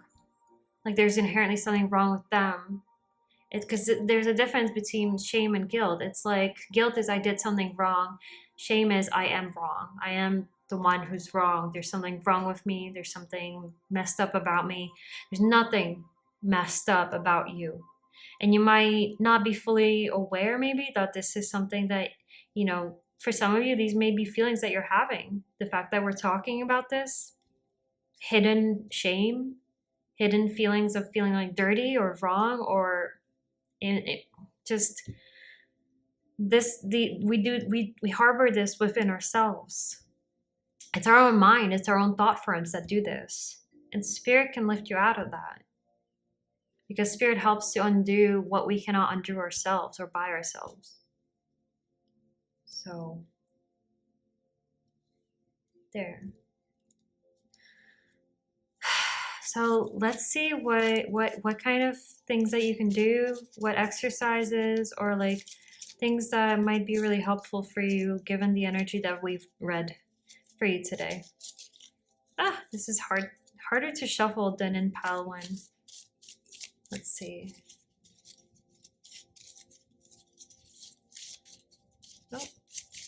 Oh, wow. Okay. Yeah. Okay. I'm going to take the ones that turned over because a lot fell out, and then we'll see if anything else wants to come out. Is there anything else that turned over? No. Okay. So we have mental health education. So exploring certain mental health concepts could be really helpful for you right now. Certain methods, like how they work. There's things like, you know, you can look into somatic experiencing, which is really helpful for people who experience like trauma, especially early on, especially trauma that's stored in the body. There's things like DBT that can help build up skills of how to work with your mind. I wouldn't really recommend CBT because it's not usually recommended for people who have a history of trauma, like especially very, very difficult childhood trauma. There's just there could be certain concepts in psychology that could really help illuminate something for you. I'm getting Brene Brown could be helpful for you. She researched shame specifically, so Brene Brown could definitely be helpful to look into. A sound bath could be really healing for you. So, for example, binaural beats or solfeggio frequencies, you can turn them on, and you can actually take a bath while you have that, as it helps to even like amplify kind of the vibrations connecting to the water where your body is. This helps to amplify the effect of the healing. But definitely sound baths, you know, singing bowls as well could be really helpful. Sounds of nature, things like this. Soothing sounds for your, it can really help to relieve your nervous system. Setting a routine. So having a regular time to eat, go to sleep, things like this, even if you can't do it every night, just kind of having like an approximate time frame at least, and trying to stick to it at least like, you know, 5 out of 7 days of the week, let's say. But yeah, like things like eating regularly, this can really help also to bring that feeling of safety and assurance. And it can help to kind of cultivate this feeling of reliability within yourself, within your own space, your own internal space. And then we have herbs. Okay, so there's a lot of kind of like holistic healing here. But also combined with like scientific. So really having that balance between science and the spiritual, and kind of like the scientific and the homeopathic. But herbs can really help with not just physical things, but even emotional difficulties and even energetic matters. So this is definitely suggesting look into herbalism. You know, calming herbs. If you're having trouble sleeping, valerian is really good for that. Chamomile is very calming for anxiety. There's certain adaptogenic things that are coming up, even like reishi mushroom tea. Making your own fermented foods at home, like sauerkraut, things like this, like for the winter, especially sauerkraut. Like these kinds of things are going to be, I feel like, very wholesome for you and very grounding and very nourishing.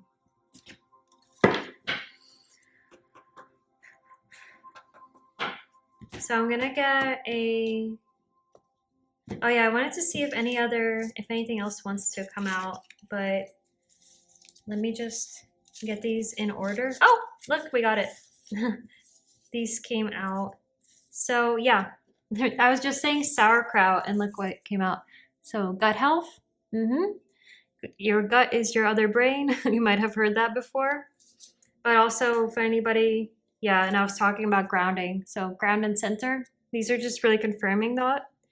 And yeah, that comes back to that root chakra, which I feel like you're having a turnaround when it comes to this, but I do feel like, obviously what we talked about, these kinds of things, these experiences they do cause difficulties with being grounded, with feeling safe. And you might have gotten some kind of breakthrough about that recently, but it's definitely just saying to like continue to now like build those practices. Like if you've gotten a breakthrough but you haven't been able to really put these practices into as much regularity, then it's saying to do that. And if you've been doing them, just continue to do that. But yes, gut health is being highlighted. So, getting proper amounts of fiber, things like eating whole grains, an anti-inflammatory diet. That would include, whole grains, things like vegetables, fruits, nuts, especially if you're not vegetarian or vegan, then fish or some kind of fish oil supplement, and fiber. And then ground and centering, you can do a meditation, for example, where you see roots coming from the bottom of your spine and entering the earth and attaching to the earth's molten lava core and pulling up that Mother Earth energy into your spine and allowing it to clear your energy centers, your whole spine, where the chakra centers, the main ones, the main 7 ones that are here, that's where they are located. You can have that energy come through and shooting out the top of your head and cleansing all around like a fountain of energy that's cleansing and clearing your aura. Your psychic debris is being cleansed away. And then, when you are grounded and centered fully, you return that energy back to the earth and you pull your roots back up and you affirm that you are back to this realm. So this kind of energy you can find guided versions of this kind of meditation online. I did also a few turned over and I wasn't sure if I'm not gonna get into them too much, but I'll just tell you what they were. These just turned over at the end when I was moving everything over. It says, make a podcast. That makes a lot of sense with the third chakra energy. You also have practice tarot. Yeah, you have a powerful intuition. Definitely reading your own cards will help to cultivate that and to help guide you along a path where you might have been, confused or led astray in terms of what is the truth about your life. And mental stimulation. So yeah, there's a lot of that kind of like researching and reading can really help. I'm hearing the body keeps the score could be something of interest for you.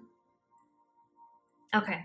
And even like listening to podcasts, not just making one, but you could make one even just for fun or to express yourself and the things that you've gone through as a cathartic kind of way of releasing that energy. So I'm going to get one card for you now at the end. Look, you have that purple. This is my third eye chakra connected card, just to confirm that. And this is the yin yang kind of like, I praise the goddess and the god. Yeah, coming into balance with the masculine and feminine. So I'm going to shuffle pretty loudly right now. This is your chance to lower the volume if you're sensitive to loud sound.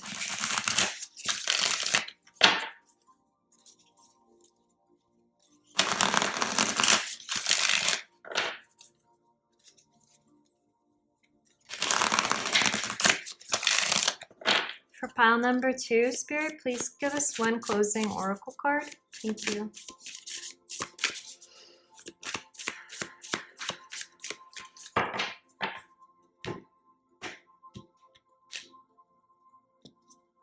Okay, there's gonna be more than one. So this is, I regard all altars with respect. And then what else wanted to come out? Okay, yeah. I advance through my own abilities. Very poignant. you have the feather here in the purple color. So if your intuition, and look at this heart, this green heart here, if your intuition has been telling you that you have some great communication abilities, but you haven't really been able to tap into that, or if you haven't seen evidence of that and you've been unsure, listen to that, because there is something very strongly here. She's all in blue, this feather. There's something about, right, when the heart chakra is strong but the throat chakra isn't, you can have difficulty expressing your truth and expressing from the heart. And so there's this need to kind of practice connecting the two so that you can say your truth. So it's about what's in your heart and what's being vocalized, what's being written down. There's a need to build that connection between the two in order to be able to manifest that powerful energy of the throat, of the heart through your throat, through your communication, because you have that very powerful Emperor energy. It's arguably the most powerful card here, but also this Ace of Swords is very powerful here as well. So, and they both are red. So there's something, about bringing it to the physical. You're going to be able to do this. There's a very strong energy, but it feels like you just turned over and you leave here, or something like that. Like you're just starting a new cycle here in terms of the physical. So you're going to start seeing this show up in your physical world. And that's probably why a lot of this was also focusing on ground and center, gut health, herbs, setting a routine, things that are in the physical, with grounding with your physical environment and body. Because this is all setting up in order for you to feel more safe in your body and to feel confident when speaking. Things like healing your nervous system can allow you to be less afraid of speaking or communicating, especially, and this might not be like, some of you may be talkative people. Not everybody has to be a complete introvert in this pile, but definitely it's about speaking your authentic truth. And I feel like your heart is very connected to that and knows what it is. You have, I remain in balance with my emotions. And you have, I act respectfully of others. So this feels like this feels like more like you are very respectful of others already. And you already have this huge heart. It's saying with the rose here and the feather, allow your heart to express your love for others through your writing, through your words, through your communication. And allow yourself to be loved. Like, do this even just for you. Like, write yourself a love poem, is that what I'm hearing? Because roses are about self-love and it's romantic energy as well. Write yourself a love poem. Try to see what happens. Even if it's difficult, pay attention to what's going on when you're trying to do that, how you're reacting. This can tell you a lot about yourself. It's about those subtle signals that we were talking about, even how your body reacts to certain things. I remain in balance with my emotions. It's interesting because I was talking about that masculine, feminine energy, and then you have this counterpart, sort of like yin yang. Where was that? Yin yang card. I'll just look for it while I speak. There's that callback to the sacral chakra. It feels like, because you have the Knight of Pentacles here, it feels like you're working through this solar plexus. And I feel that this building up of this defending, protective, masculine energy of protecting yourself, not sacrificing yourself because you have so much compassion for others, but protecting yourself and allowing yourself to be protected first now, that's going to allow that feminine, that creativity to flourish. It's going to give it a container within which it can express itself more freely and more almost chaotically at spontaneity, and that creative spark is going to come through more easily when that masculine is strengthened. And I see that you're working on that. So don't fret that there's this difficulty here emotionally, because that's coming. And with that healing of the masculine, the feminine, is able to come out and play, just like we were saying with the inner child, right? And then I regard all altars with respect. I'm gonna call back to this card that says, I affirm that all life is sacred. I feel that you're a person who really respects the people around you, that you have a innate respect for life, and this is something that you can teach others. This is something that others can learn from you through your writing, through your communication, through perhaps making a podcast. If you aren't already, maybe you are somebody who is making a podcast. But yeah, I'm getting the message again of pour back into yourself. Do this for yourself. Do what you want to do for yourself, rather than to fit a certain system that society sets up. Create your own. And this was at the bottom of the deck. I speak with good intent. Like I was saying, you have very good intentions towards others. I saw 3322 when I said that also. So those are two master numbers. And 33 is the Jesus number, obviously, which is Pisces, which is that sacrificial energy. If you know the story, who doesn't, but maybe not. There might be somebody who doesn't know the story of Jesus Christ, but that story does talk about, sacrificing yourself for others. And I feel like that is kind of an energy that you have come into this life with. And there's definitely a need to nurture and put yourself first. Being gentle with your soft feminine energy. And also with this dark swan here, it always reminds me of that dark feminine, of the very kind of even dark and sexual Lilith energy, and allowing yourself to be nurtured and soft with yourself, and know that you are beautiful and loved, and there's nothing to be ashamed of for anything that somebody might have done to you to defile you in any kind of way. This is not your burden to carry, it's theirs. These are not your secrets to keep, it's their actions that they need to be accountable for.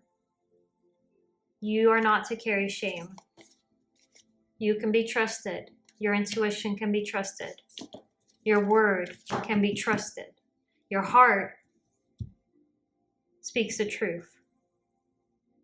Allow your heart to connect with your words to speak the truth. That's what I have for you, pile number 2. So thank you so much for joining me. I hope that brought you clarity and guidance in the way that you needed at this time. Thank you so much for being here. Don't forget to leave a like, and if you're new here, subscribe, so that in case, oh my gosh, I'm getting tongue-tied. Don't forget to like and subscribe if this was valuable information for you. I'm really excited to see you another one, and I'm sending you a huge hug. Lots of love. Take really good care of yourself, and much luck on your healing journey. I am so sure that it's going to lead you to beautiful, beautiful developments in your life. Take care of yourself. Bye. Okay, so pile number 3, welcome. This is your reading if you chose this carnelian crystal, as well as lightning that I have here. I'm not gonna lie, pile number 3, I was in a really difficult energy before coming into your pile, and I wasn't sure if I should take a walk or because I cleared the space and I opened the window and all these things, and I just wasn't sure if I should continue doing the readings. But I asked Spirit, and Spirit said, no, continue, take a walk later. And I was wondering, if you're coming from the energy of grief by any chance. And so I asked Spirit what energy you're in, and I shuffled the deck, and I got the 5 cups. So that just gave me the go-ahead ultimately, because some of you might be grieving, some of you might be in a difficult spot right now emotionally. We do have the carnelian, which does make me think of the sacral, which is connected to the emotional center. Because this particular card has the labyrinth in the brain space, in the skull, you might be, and it has, I just noticed for the first time, it has heart eyes. You might be heartbroken about something having to do with love, romance. It could be that you're very much in your feelings with the skull here being in the water, and you could be in this kind of maze of your own mind, of your own thoughts and emotions at this time. So I didn't expect to like pull out a tarot card. I didn't do this for the others, but this is what happened. You could have, this is the cover of, this was on the bottom of the deck. It's the cover of this deck.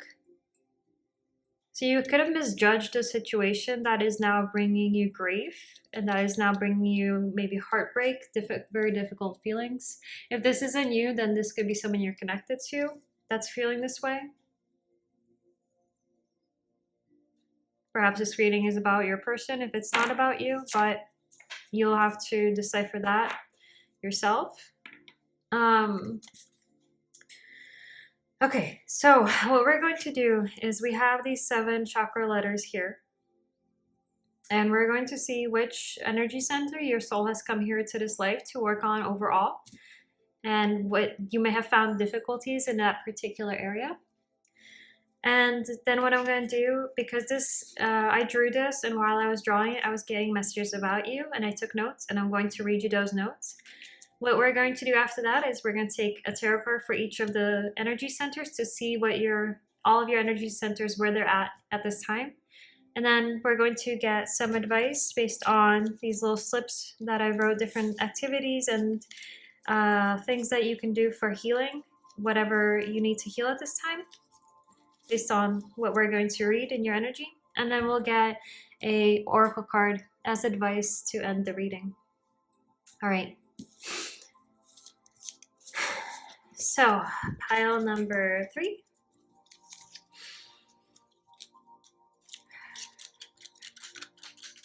What chakra, which energy center did this soul come into this life to work on the most? What is the main focus for this person? Okay, root. So this is talking about physical health, finances, all the matters that have to do with like security and stability, feeling grounded, having a stable, secure environment, things like this. This is being highlighted for you as the main chakra that has needed attention in this life. So you might have had difficulties with these topics. I'm going to read to you. You might have, based on what I remember from the notes I took, there has definitely, I feel like this has been a focus. Like this has definitely been something that you've been focused on, steadily working on, and really like honing in on. So I'm going to read to you what my notes are for your pile based on this lightning drawing that I made for you, for your pile. So I got the energy of someone who could be unpredictable, who doesn't really like to follow rules. There was Uranus energy, so thinking outside of the box, highly creative and imaginative, sometimes messy, quick to act. You might make things up as you go along, but you always find like a concrete technique, method, or plan in the midst of taking action. So you're not as much of a planner, but you always kind of like, you ground things and you get things done as you need to along the way. I feel that you're not afraid to make mistakes, especially when it comes to your work, and you have a strong clarity of mind. I'm getting the energy of someone who doesn't let circumstances cloud their judgment nor force them to be uncomfortable. It's a very not afraid to rock the boat kind of energy, a trailblazer energy. This person may not use the tools that are available to them, but may figure out their own methods and tools along the way while working on something. They may do odd jobs. And this is for some of you. This is not for all of you, but some of you may do things that are kind of outside of the law, and there may be other jobs that act as a cover, but that's a message for some of you. Take it how it resonates. It could be confirmations for someone. I also feel a person with a strong sense of principles. You may feel like you have a bone to pick with God or a higher power. That's also only for some of you. And there's a kind of like space cowboy energy. You sometimes get a bit distracted, but to you, it isn't being distracted. It's going with the flow of things and adjusting course as needed. So I do feel like you also, to add to that, you also do see things like very differently from a lot of people. And you are able to look at the same thing and see something entirely different than others. I'm getting the energy of someone who likes efficiency. Some of you may be on the road or travel a lot for some type of work you do. And when I wrote that, I saw 88, which is the number of abundance. So I feel like that confirms that first, for a lot of you, what you travel for will have to do with seeking or obtaining abundance for yourself. So that root chakra, it could be some kind of life's work actually that involves traveling. So I wrote, you're like a pirate searching for treasure, very adventurous. You can create structure out of chaos, or rather within the actual chaos and amidst the chaos, you're able to create structure. You're kind of an unstoppable force, very powerful. I feel like you have no problem taking action, asserting yourself, and making things happen. And I feel like a lot of this is within the work realm. Maybe like relationships are a little more difficult, or maybe interpersonal connections are a little more difficult, seeing as you had those like heart eyes and grief coming here and this emotional energy coming here. So maybe like being emotional is a difficult place for you to be in, but a lot of this energy I felt like had to do with like work in your creative projects, where I feel like you're this powerhouse. So like I said, I feel like you have no problem taking action, asserting yourself, and making things happen. And part of it is because you're not afraid to make mistakes and you accept the imperfections of life. The one thing to watch out for is making mistakes that could be because you weren't being careful and making the same mistake repeatedly.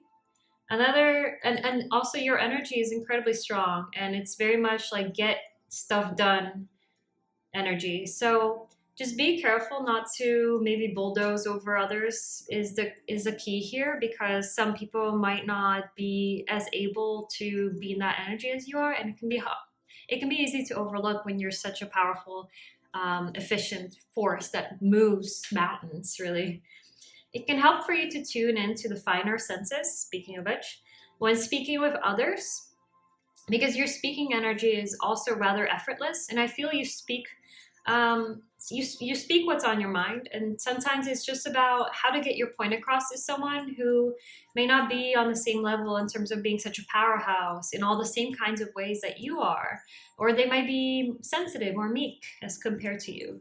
So just kind of like having that ability to kind of slow down and be a little attentive to these things that you might otherwise overlook, because of the nature of like how the roles that you play and the way that you manage things and how you make things happen is very like powerful.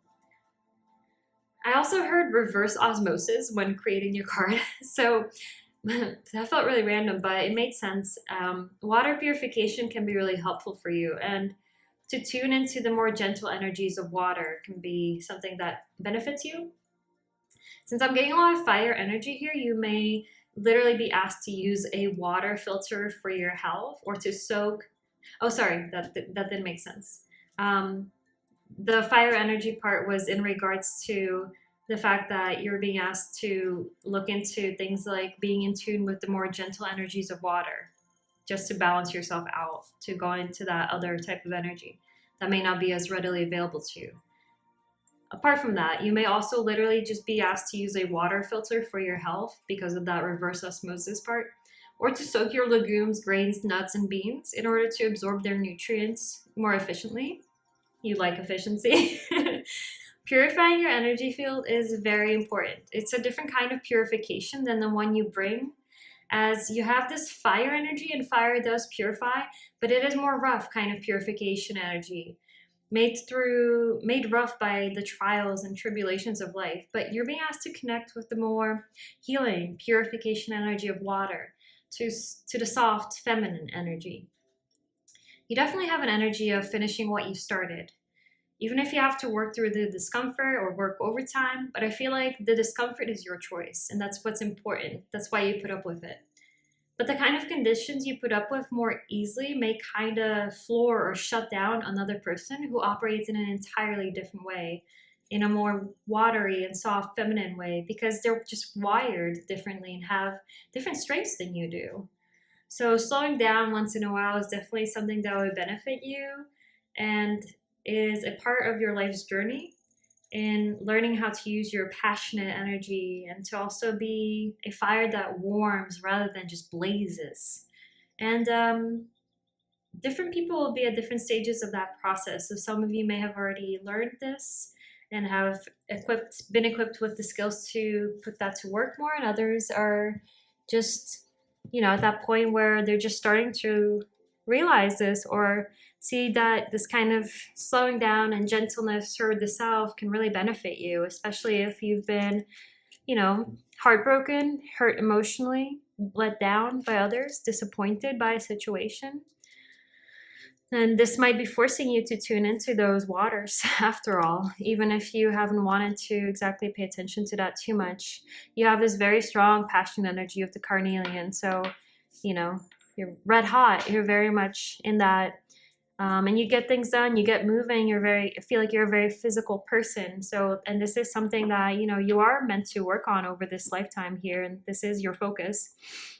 But there's definitely this message that I think when it comes to connecting with that more gentle part of yourself, you're also going to be able to connect with more gentle energies that are gentler towards your heart and towards your needs emotionally, especially emotionally. So that's where we're at. We're going to take the tarot, or the tarot, as some would say. It's the Santa Muerte Tarot, for those who want to know which deck it is. We're going to get an energy reading for each of your energy centers now. I feel like you're a person that can work within systems that are set up, but you kind of do it your own way anyway. Like, even if you do follow certain rules, you kind of make your own rules up within that structure. Okay. So for the root chakra energy of pile number 3, Spirit, please. What is their energy at this time? Thank you so much.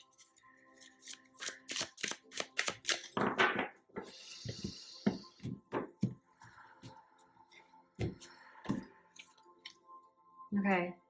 Queen of Swords. Interesting. I feel like you're learning to put up boundaries right now in terms of your physical space. If that heartbreak energy resonates and you, for example, are going through a breakup with somebody that you may live with, you might have to, because this is in that physical chakra, this might have to do with putting up boundaries in terms of your finances, your physical space, your physical body, and who you offer it to or allow to be around you at all physically in any kind of way, sexual or not. Queen of Swords is very much about no bullshit. She's a very cut the bullshit kind of energy. She knows where she stands with herself and others, and she's all about like maintaining and setting those strong ironclad boundaries. Nobody gets to cross her. She's a very strong mental faculty. So because that's happening in your root chakra, I feel that you are learning and really coming into this kind of energy of, when it comes to, because this is like your life's focus, is this root, these financial matters and things. This could be that you're asserting these boundaries even at work with your collaborators and projects. I'm getting that you're learning to see, oh, you see how this has the spade? to see people for who they are, to not make excuses for them. Which can be difficult if you're not used to being in the subtle emotional realms, because that's people who are more strong in those realms might not be as strong as you, who are in terms of like trailblazing, getting stuff done really quickly, being really efficient, but they pick up on those subtle things that maybe you don't see as easily, and then they kind of get away from you along the way, and you realize it much later down the line when you've already invested in a situation, and then it turns out not to be as prosperous emotionally as you would hope, or one would hope from such a situation that you invested into. But the good news is you are flourishing in this. You are making progress here. The Queen of Swords is about nurturing. The Queens are about nurturing, sorry. So I can see that you are nurturing this right now. You're nurturing your finances, your physical assets, your stability, your ability to ground yourself, your physical body, your physical health, your finances, your choice of career, work, and your ability to feel secure, to feel safe around your, within yourself and around others. This is, so Queen energy is just, you know, one court card below the King, and it's quite a solid place to be in terms of this root chakra energy. Let's look at the sacral. The second sacral, sacred, beautiful, emotional energy center for pile number 3, Spirit. What is the current energy of their sacral chakra? King of Wands. So, I feel like you're a creative powerhouse. I feel that because this has to do with sexuality, creativity, and the emotions. So I feel like, yeah, you see how he's all in red?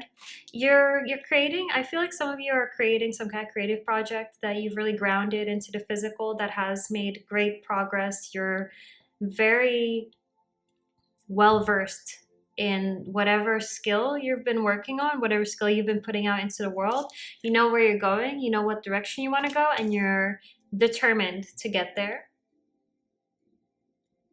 You've definitely mastered something here when it comes to your creativity. But it's interesting because I feel that because this is being highlighted, but you are in this difficult place with emotions, and there was that energy of maybe not connecting to your emotions much. I think you have a propensity towards being quite sexual, which is also with the carnelian being confirmed here, because it is a passionate sexual energy. And often when we don't practice sinking into the heart space and into our emotions specifically, I would say, not really the heart space as much as like specifically the emotions, you might really direct a lot of passion towards like love interests, for example, or people that you might have genuine love for, rather than being in emotions, because it's kind of like easier and it makes you feel more maybe in control or in power. And you are definitely a master manifester of the King of Wands. And I feel like in connecting to your emotions more, this King of Wands can turn into an Emperor. You can be even more powerful at this if you begin to connect with your emotions more than you have already. Different people coming to this reading will be at a different point in their life. So some of you may have already connected to this more, and others of you, you're being advised to try to do that. And grieving and releasing heavy emotions is a really good place to start. So that's for that. Let's see, what is the energy of the solar plexus, Spirit? Thank you. I feel that you really value your freedom. And I feel like you need kind of like the world is your oyster kind of energy, where you get to kind of just go out and explore where you need to go. And you really value not being tied to a certain place or thing or person, even maybe. Like you don't like being tethered to something. So what is the energy of pile 3 solar plexus, Spirit? 4 of Pentacles. That's a really rough 4 of Pentacles in this deck. This one always creeped me out. It kind of makes me feel uncomfortable, because you have this huge giant skull who is holding this tiny person in their hands. And look, I just realized that this little person is red. So if this person is you, it feels like somebody could be trying to manipulate your assets, your physical world. And because I noticed, like the last time that I read with these cards, I noticed for the first time that it looks like the corpse bride. It could be that somebody who feels like you owe them commitment, which makes sense We were just talking about how you might not want to be tethered to a certain place or person even. So you might be, and with that grief energy, you might be releasing a commitment at this time, and that person might be tethered to you and trying to kind of control your finances or your physical whereabouts or your body and things like this. But definitely the Four of Pentacles is a block. There's a block to your solar plexus.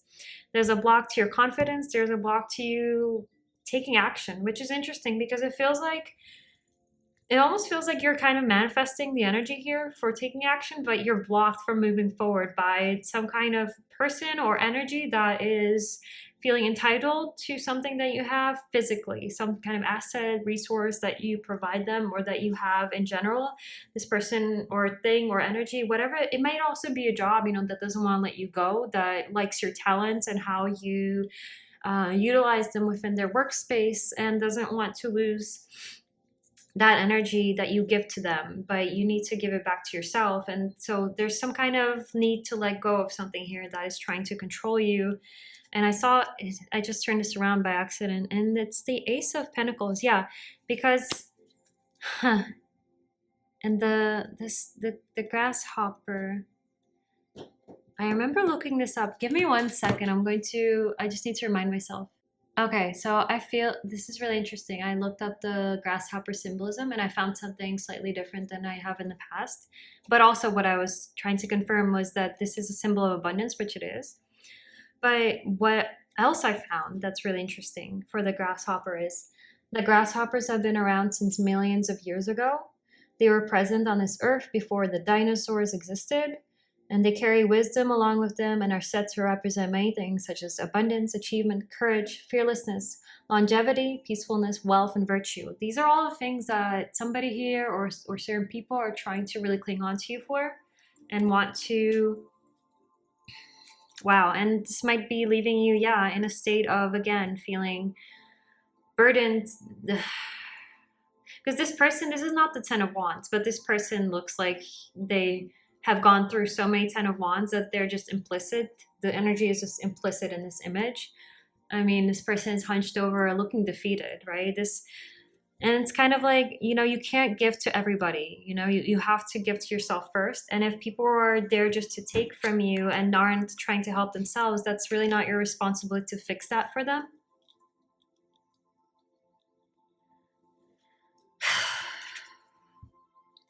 Yeah, it might have to do with the relationship with the Two of Pentacles at the bottom. You might be trying to figure out, should I stay or should I go with somebody here? You might have also been back and forth with somebody, on and off with this person. I do feel like your heart is really taking a toll, but I feel like you do have a good heart, especially because there's this reference to a complicated character when I was drawing this for you. It's Malcolm. It's Malcolm from Firefly. He's the main character, and he's kind of seen as this like scoundrel who does shady deals and stuff, but also he is very principled and he's very protective.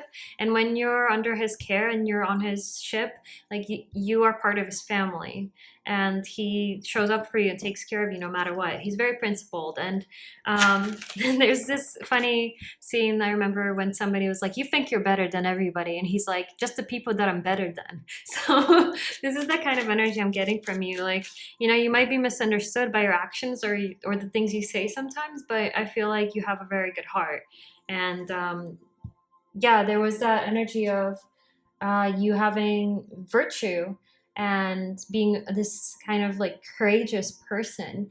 And I feel really, I need to point out, there was that message about the grasshopper being older than the dinosaur. So if you believe in the evolution of the soul, I would say you're very much an old soul that has gone through a lot of incarnations, but also you have a great deal of wisdom within you. You may practice a certain spiritual practice that brings you to wisdom. I am thinking of like Buddhism, because a lot of times when people listen, I just saw the video not too long ago. It was posted by Anthony Padilla. Just posted it not too long ago, where he invited two monks. One of them is definitely a Shaolin monk. I don't remember if the other one is also, but I think they're both from the Shaolin tradition. One from Europe and one from, I think, North America. And they are in those temples in these, and or they represent these regions. And there were people writing in the comments, and somebody said, whenever I hear something from the Buddhist tradition, it's always wise. There's always wisdom attached to it. So that made me think of Buddhism, because there's a lot of those Buddhist tales that bring a lot of wisdom and understanding to certain situations in our life that we may see in a way that we did not realize before. It kind of shifts our perspective, flips our perspective. So there's something very wise about you, very philosophical, very learned. There may be religious energy here as well, as in you might have followed certain religious traditions or maybe interested in religion. But yeah, you have this energy of oh wow, yeah, look, this says bank. So it feels like somebody's really blocking your finances. Or somebody might have been treating you in a way that hurt your confidence, and that has taken a hit to your finances or blocked your finances from moving forward, from expanding, or from taking the next step in your financial life. And that has to do with, because that root came up as your soul has really come here to work through that overall in this lifetime. That means that whoever, if this resonates as a person or even as a job, a boss, a collaborator in a project, if any of these energies resonate with what I was describing as trying to attach to you because of these qualities of yours, because of your ingenuity, because of your wisdom, your virtue, your leadership, then they're blocking your life path. And that's a strong message to really consider what energies need to be released from your life right now, what needs to be let go. Let's look at your heart. For pile number 3, how is their heart? What is the energy of their heart chakra? Okay, I did not mean, okay, wow. Spirit wants me to look at all of these. I'm gonna keep this. There's a lot going on in your heart. I have a feeling. Okay, the moon. Yeah. Okay. Let's just... Yeah. I feel like something that has happened has made you have a distorted vision of yourself. You see how the ripples are distorting the image, and the moon is distorted? This is so interesting because I'm planning a reading about this, about the distorted image of oneself versus the truth of who you are. So look out for that one later on. Or it may be posted depending on when you found this reading already. But there's definitely some confusion in your heart. There's definitely confusion. There's hidden things. The moon can talk about early childhood trauma. It can talk about the mother wound. There's discomfort here. I see the 3 of Wands. So this dino bird is carrying a letter or a book. Yeah, it's a book. Interesting.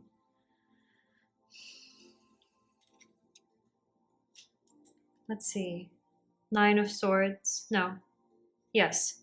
No? Yes. Sorry. This makes a lot of sense. This feels very much like how I was reading your emotional space at this time, and for this to come up in your heart, you know. The 9 of Swords is about anxiety. The 3 of Wands is about expectations. There could have been unmet expectations here from yourself or for someone else that you're involved with. But also, you might have expected somebody to be someone they're not, and that could be causing pain in your heart. Wow, I see another book here. There's 2 books. So some of you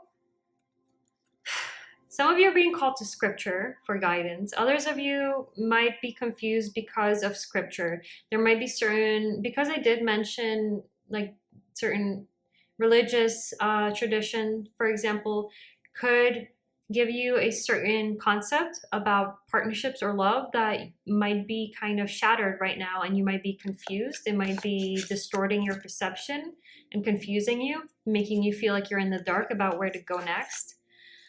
You might have also expected something here to pan out in the physical world in terms of love, whether that's commitment or some kind of co-creation on a project with a romantic partner that has also been distorted, that you're not sure if you want anymore, or you're not seeing it the same way anymore. And then this big fat book, for some of you, there's a message that there's a desire in your heart to express yourself through writing. Some of you are called to write a book. There's some experience or message in your heart that needs to be either written or expressed in some way, written down and then expressed in another way. But I'm also hearing it is written. So that means there's something written when it comes to your heart, your relationships. What is that? 7 of Wands. Okay. 7 of Wands is about defending oneself from negative thoughts, which can also manifest in the physical world as people that we need to defend our ground from in front of. So you're being called to defend your heart right now, and you might be needing to defend your heart. But also the 7 of Wands always has a lot of people in it in the Rider-Waite, and in this card there's nobody here. So you might feel like you're alone, you might feel lonely, you might feel like you've been abandoned, and like you have to fend for yourself in a situation where you once had different expectations and different hopes, and now you might be losing sleep over the things that are happening with the 9 of Swords that can represent nightmares. And because I say that, because also the woods represent the subconscious, and there's the woods in this 7 of Wands here. So subconscious fears often will manifest themselves as nightmares. So definitely, and here, you know, you might be feeling these difficulties, especially at night here with the Moon card. Wow, so very, very difficult heart energy here, pile number 3. Heart and solar plexus. Yeah, I mean, your confidence would take a hit from this kind of experience, like the Hangman, being stuck in a difficult situation. And the body is like separated from the head here. So that often makes me think of, you know, you're needing to kind of separate your mind space from the physical space that you're at right now to get through it. But certainly this is a storm, you know. It feels like you're going through a storm, and you're going to be, it's not going to last forever, that I can assure you of. I mean, anybody of, really, but there is that indication here of the clock. But at the same time, because the clock is in the water, it's no longer functioning. And that could specifically mean for you that you might feel like time has just stopped here. And maybe that's why I said you're not going to be in this forever. Because it might feel like you're never going to get out of this. You might feel like you're stuck and bound in some way that you can't get out of. But do you see this third eye being lit up here? You're being asked, you're being put through this to connect to your intuition. It's forcing you to connect to that more feminine faculty within you, slowing down and listening to those fine-tuning your senses to the more subtle energies, that which is underneath and invisible, that which requires your emotional attention, that feeling realm, to be attentive to the subtle energies that are around you and within you.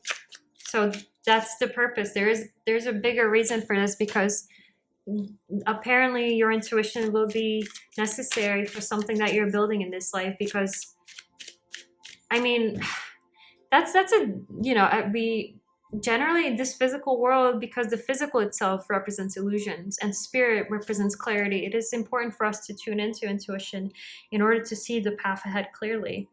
So it's important in general, and I feel like you're being taught the importance of intuition through this for your own good, even if it is difficult, even if it is very.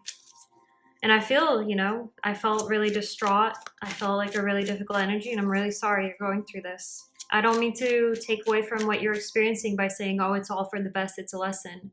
Because right now you're in it, and right now it sucks, right? And there's no denying that.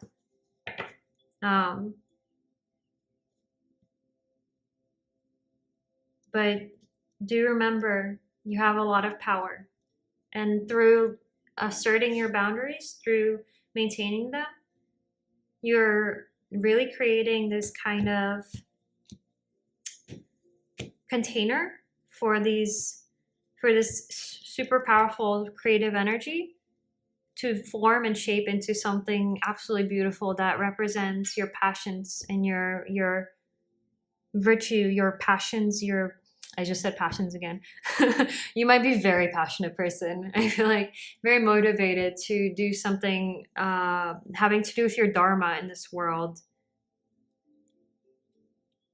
Yeah, I've put that wands energy here twice.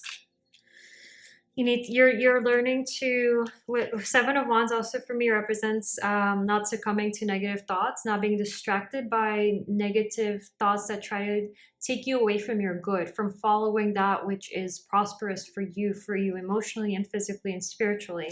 And because it's paired with this Nine of Swords, it's really confirming like you're learning how to work with your mind to no longer listen to thoughts that try to tell you you're not good enough, that try to deter you from your path, that try to distract you from your good in the way of acting like you aren't who you really are. That distortion, right? You're meant to see through that distortion, and you're learning to do that. And that distortion could very well have to do with certain people in your life that have mirrored back to you something you're not, through manipulation, through being attached to you for the wrong reasons.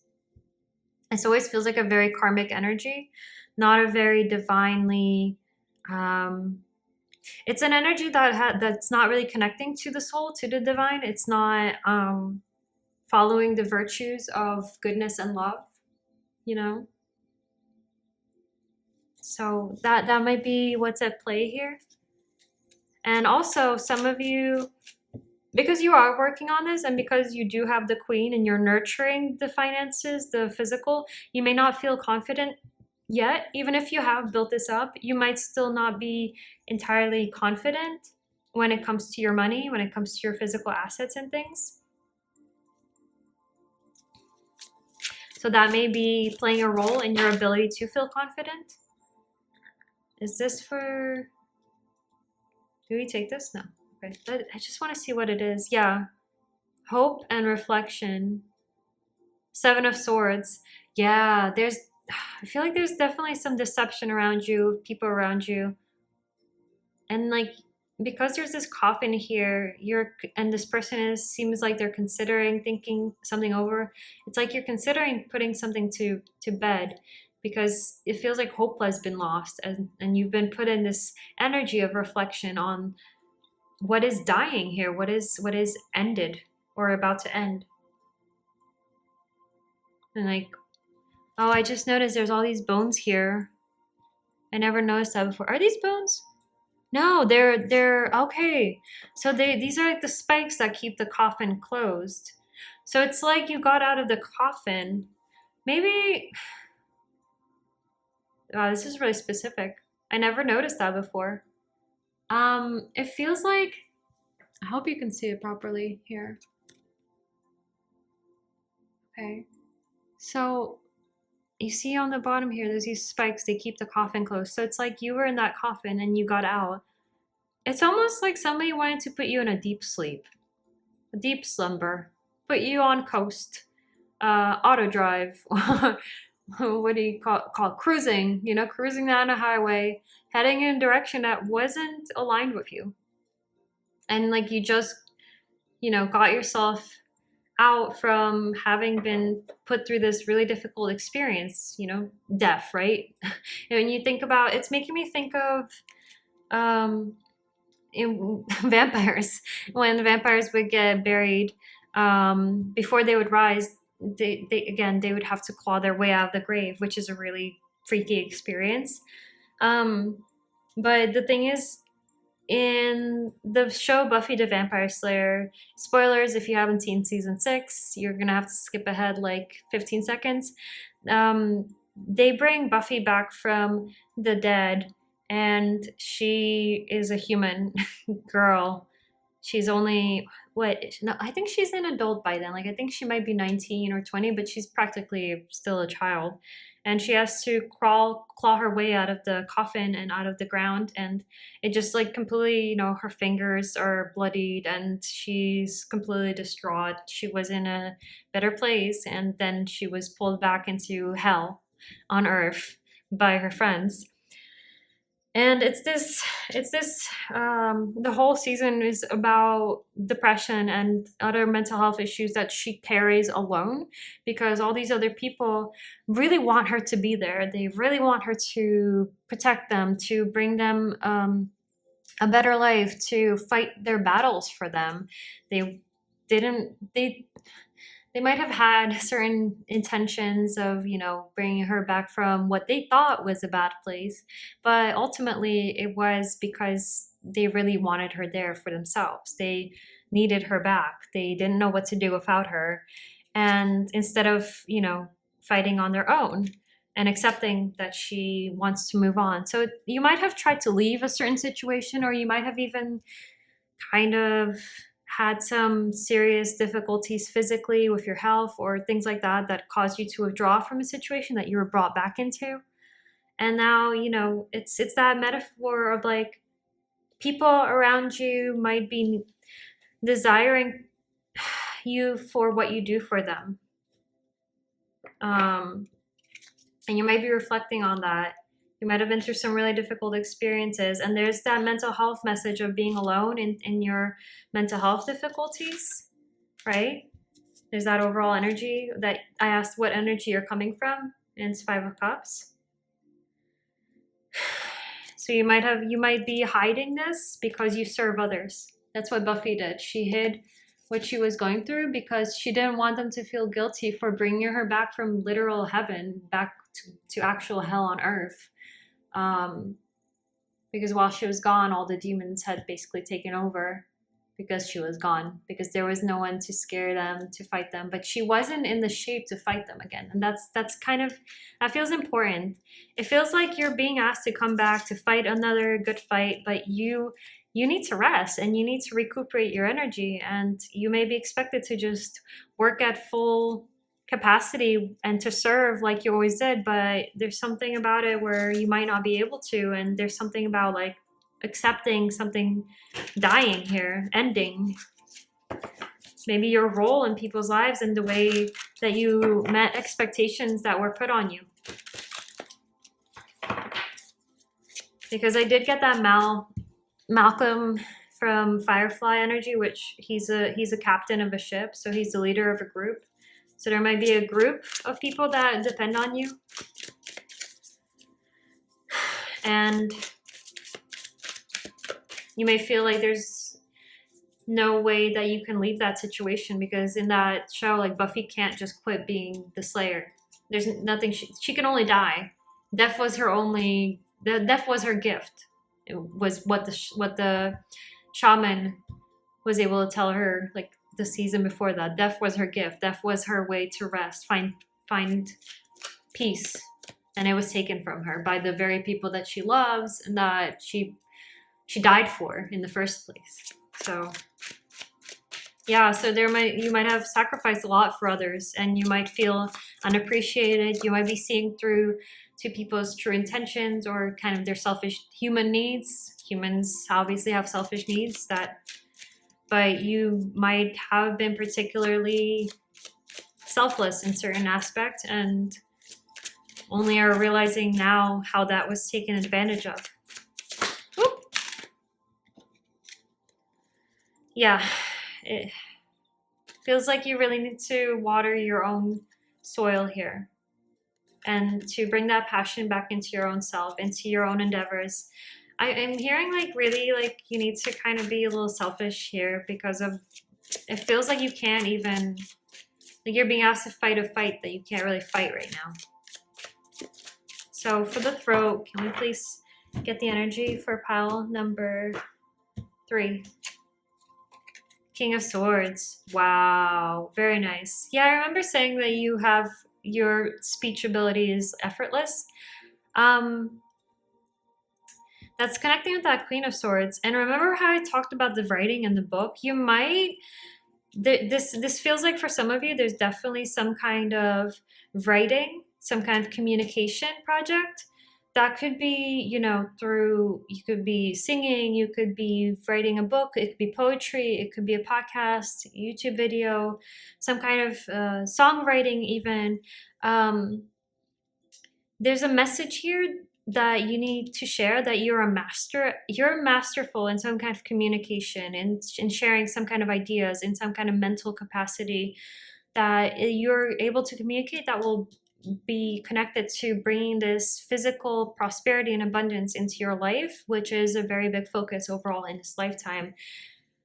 Some of you might have a counterpart that you do this with, because of the King and Queen of Swords. We have a match here. Some of you may be putting up boundaries with a certain person that, like I was saying, I was feeling that karmic energy. So for some of you, this doesn't resonate with everyone, obviously, but for some of you that came to this pile, you do have a counterpart that is out there that you're going to be connecting with in some kind of communication project. It doesn't necessarily have to be romantic, but it could be. And there's a karmic energy that's preventing that right now, or that has prevented that, and that you're realizing the truth about.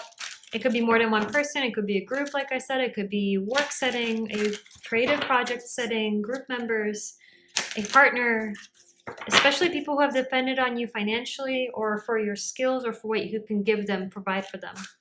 But there's very, very masterful energy here with your speech, with your communication, your ability to communicate. There's a certain eloquency to it, a strong sense of logic.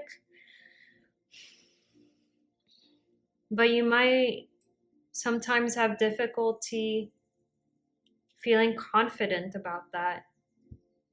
I feel like something has sometimes blocked your confidence in speaking, in expressing yourself, and yet you have such that's why I think writing came up, because maybe physically speaking is very difficult, but in writing you might feel like a different person. Maybe you're able to express yourself better, but you're holding the sword of truth here, and you use this to cut through the jungle representing the subconscious. So clarifying those unconscious patterns and fears and things that are hidden in the shadow. You have a strong ability to do that through communication. You probably have the ability to clarify a lot and illuminate for people a lot about their own unconscious patterns through the words that you use, through some kind of communications project. Again, that could be like music, poetry, a book, a podcast, making YouTube videos, things like that. Especially in terms of things that have to do with higher knowledge. King of Swords represents also lawyers. So, it could be knowledge about complex topics that take a lot of years of dedication and study to understand. But yeah, definitely strong communication, orator kind of quality here. Okay, very nice, pile 3. So for the third eye, can we please clarify their intuitive faculties? What is the energy of their third eye? Aha, look, there's that Hangman is back. And remember how I was pointing out his third eye?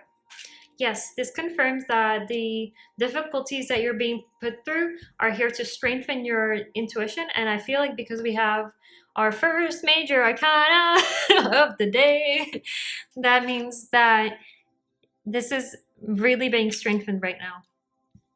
There's a lot of attention here at this third eye, at your intuition,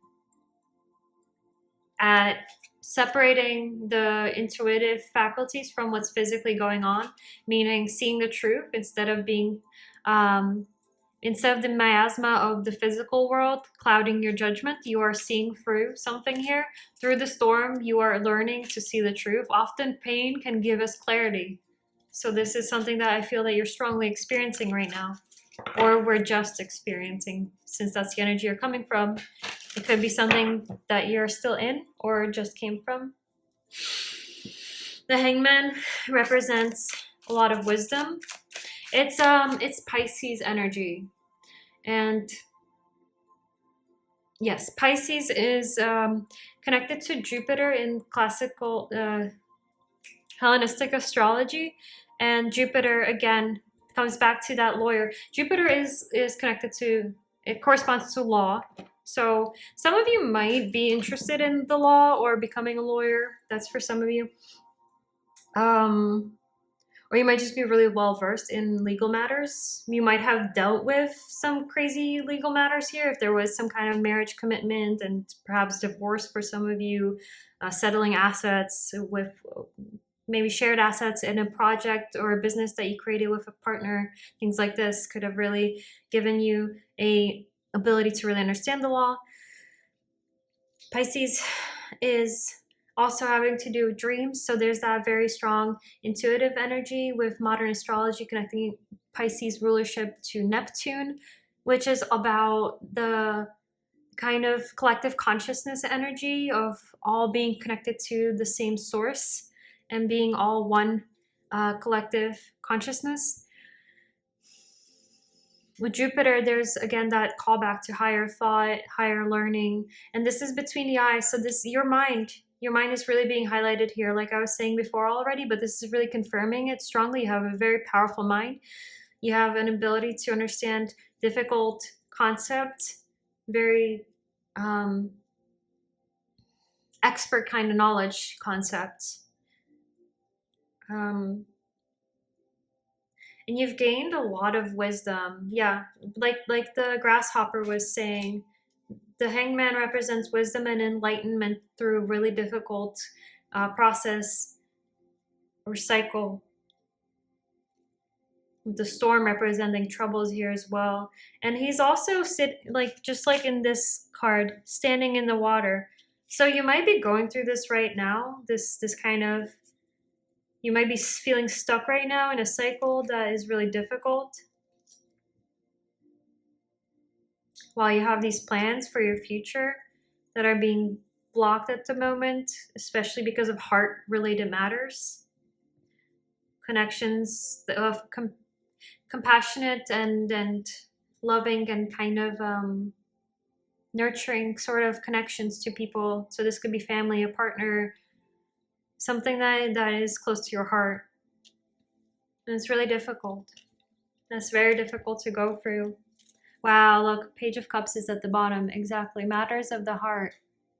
I saw 31, which has been a number that represents career for me lately. It's 31 on the timer, so it could be that you put your heart and soul into your work, and there could be some sabotaging energy around your creative projects. And like, do you see how this water is just pouring through this spoon because it has holes in it? It's like a leaky foundation. It's like you've put your heart and soul into something, but there's been a leaky foundation that has allowed your energy to sort of leak out. Yeah, King of Cups. It feels like you really put your heart and soul into something here. Like your baby with the page, like you're a child. For some of you, this could involve children. This legal battle could be a custody battle for some of you. Jeez, this is rough energy. I'm really sorry that you're going through this. But my eyes just went to the full card I have off screen, and this is all you're going to find freedom. The Fool represents freedom. It's also connected to Uranus, which is the energy that represents you overall. I feel like it's also interesting because although the root chakra is supposedly connected to Mars, which makes sense because of Mars's connection to the physical and to taking physical action and to protection and also to getting resources that you need. I also think of the root chakra as connecting to Saturn because Saturn is the roots of the earth, and Saturn rules both Capricorn and Aquarius is ruled by Uranus. So you have this very strong Saturnian Uranian energy of like this duality of kind of a more traditional but also eccentric energy, balancing tradition with innovation, conservatism with a radicalism. And it's a very interesting energy. But my eyes went to that Fool to say, you will get a new beginning. There will be a new start. There's a white dog following the Fool, white representing, and the dog representing this hopeful, loyal energy. You will find loyalty. And he's also carrying a cup with fire in it. I would show you, but he's taped to my desk, so I can't really take it off right now. But he's holding this goblet of fire. And that makes me think of that Harry Potter movie, The Goblet of Fire, where they are in this competition and that one character dies and he gets killed in the competition, which makes me think of like, yeah, maybe there was some kind of competition that made you lose your hope, that where your hope kind of died. You didn't know there were these competing energies around you, and then it was shown to you and you felt like people weren't loyal. That could be for some of you, but there's going to be a reigniting of your inner fire. That fire energy is connected to the solar plexus, which is blocked right now, and you are in a lot of water right now, which is interesting because I was saying in the beginning that you are being asked to tune into the water element. You're definitely there, and you might have been put there through a very difficult situation that has brought grief, and that's an unfortunate position to be in, but trust the process. This is building something within you that needed to be shown to you, to be illuminated to you. And if there were these energies that were discovered through this process, imagine moving forward with those energies while you build things that you put your heart and soul into, and you bring along sabotaging energies to that. You don't want that. So although this is, I imagine this is an incredibly difficult time, it's also a very key time. I was trying to think of a different word that I meant to say, but it's not coming to me. It's a very integral time. It's integral to your life's evolution, your life's path. So that's why you've been kind of blocked off. Yeah, Queen of Wands is about confidence. It's going to help to build a confidence in you that you didn't know was there. Five of Wands, he always looks like this rebel that's about to set off some explosives. So like, yeah, certain things needed to explode, certain things needed to be left behind in order for you to gain the confidence that you need in order to move forward with the big plans that you have, with the big manifestations that are within your imagination, within your creativity that want to surface in the physical. So for the last chakra, for the crown chakra spirit, please give us a card to clarify this energy. Thank you.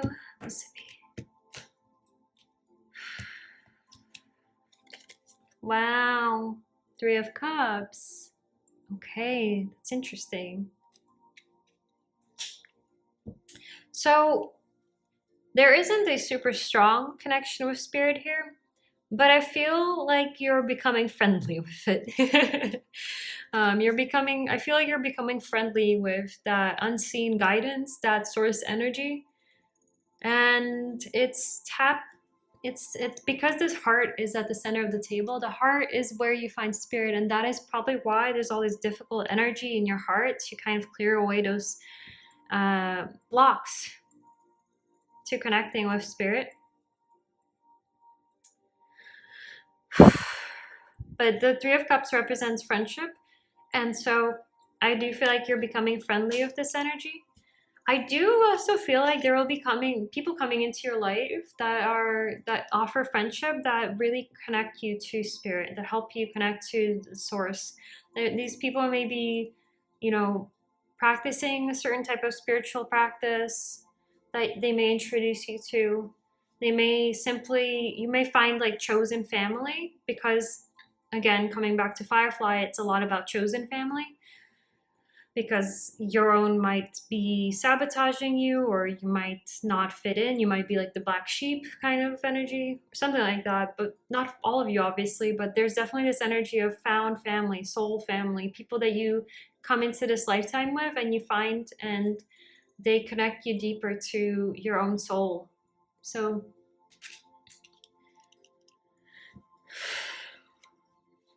I'm not getting a lot here. It's not like a very strong message about spirit here, but I feel like the fact that you're here right now speaks for itself. So I'm just gonna leave it at that. Oh, I couldn't help it. I peeked on the bottom, and it's the sun. That's so exciting. If only you had seen Pal and they got strength for that. Okay, interesting. If you do resonate with that counterpart energy, your counterpart definitely has this very, very strong connection to spirit. But you have the sun at the bottom. The sun represents spirit, and this means that I feel like this is kind of like hidden from you because it's at the bottom. It may be very unconscious, but it's definitely there. There's something here. There is this celebratory energy. You might be able to celebrate spirit after all of this is done, is what I'm getting. Like the energy doesn't feel very strong right now, but there's a very, very, very powerful connection to spirit that's hidden from you. That's underneath all of this. And look at all these guitars. Like I said, some of you might be musicians. You might make music based on this. You might be inspired by this to make music, to write something about this experience or this connection to your own soul that seems to be something that you'll discover is very powerful once this big mess here in the middle is kind of cleared away and released, and you're released from this hangman stuck energy, this karmic cycle that you might be in right now. You might be clearing some very difficult karma at this time, and that is why it might feel like it could never end, but that's how karmic cycles feel, because we kind of go in circles until we finally turn a completely different direction and face that fear and take the leap. Like I said, that Fool energy, the leap of faith into a whole new direction, starting at ground zero. So, pile 3, I'm going to get you a few little slips of paper with different things that could help you right now in terms of healing what needs to be healed, in terms of meeting your needs at this time with your energy centers.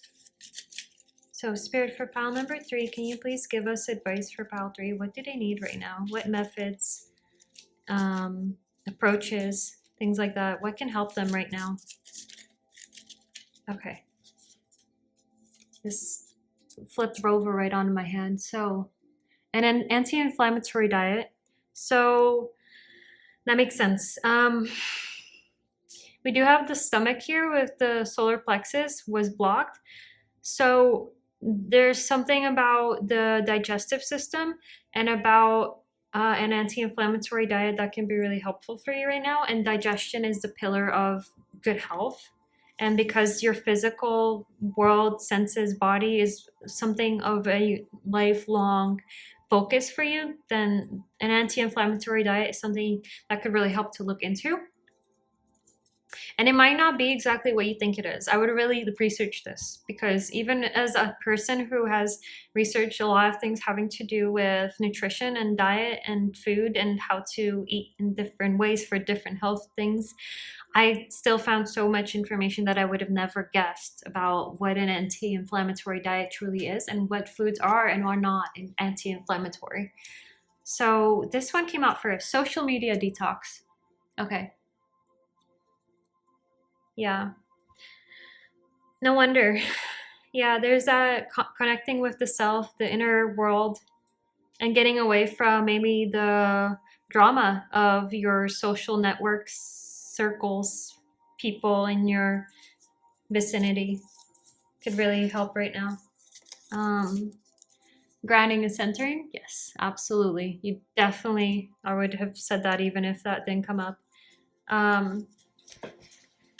You can look up meditations that are guided, but there's a specific method of sending roots from the bottom of your spine down into the earth through the earth's core, and attaching those roots and pulling up that Mother Earth's energy, which is purifying at the core, molten hot lava core energy, purifying your energy centers as you move it up your roots, up your spine, and out the top of your head to fountain around you. Allow it to come back to that center to create a circuit. It's clarifying, clearing out psychic debris, clearing your aura. And once you feel settled and grounded and centered, you can send all excess energy back to the earth and pull your roots back up, thanking Mother Earth for providing for you. This is one method. You don't have to follow my method. You can spend time in nature. Walk in the grass barefoot. Do physical exercise that feels grounding, but especially the kind of exercise that connects you to breathing, slow breathing, belly breathing, and really focusing on being in your body. Practice tarot. So yeah, you're being asked to strengthen your intuition. That's definitely a big part of things here. Sound bath. Okay, so again, there's that water healing that I was talking about right in the beginning. Healing through water. You could even take a swim, but a sound bath with solfeggio or binaural beat or Tibetan bowl music can be really healing and soothing for your emotional realms, which you need right now, as we can see in this energy. Practicing tarot can help you to strengthen your intuition.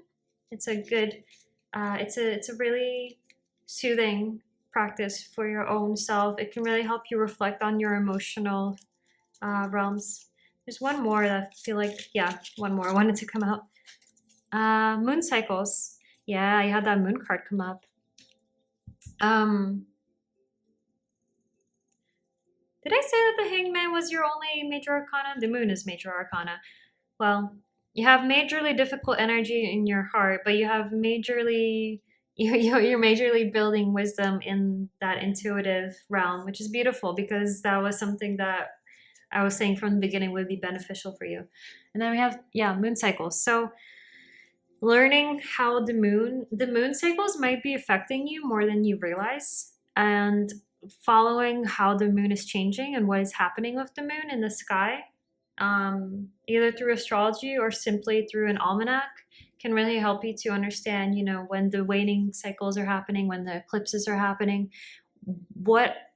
how is that affecting you? Because the moon isn't doing things to you or your life. It is an omen.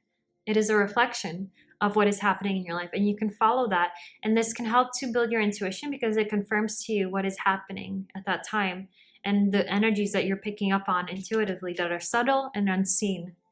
So one more thing is we're going to get an oracle card for you to close out this reading. Whew. I'm gonna need to walk after this. If you are sensitive to sound, this is going to be a little loud, so this is your chance to lower the volume.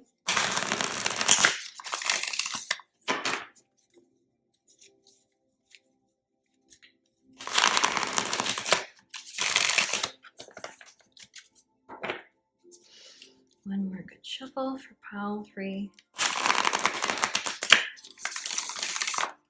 What is your message, Spirit, at the end for pile 3, please? Thank you.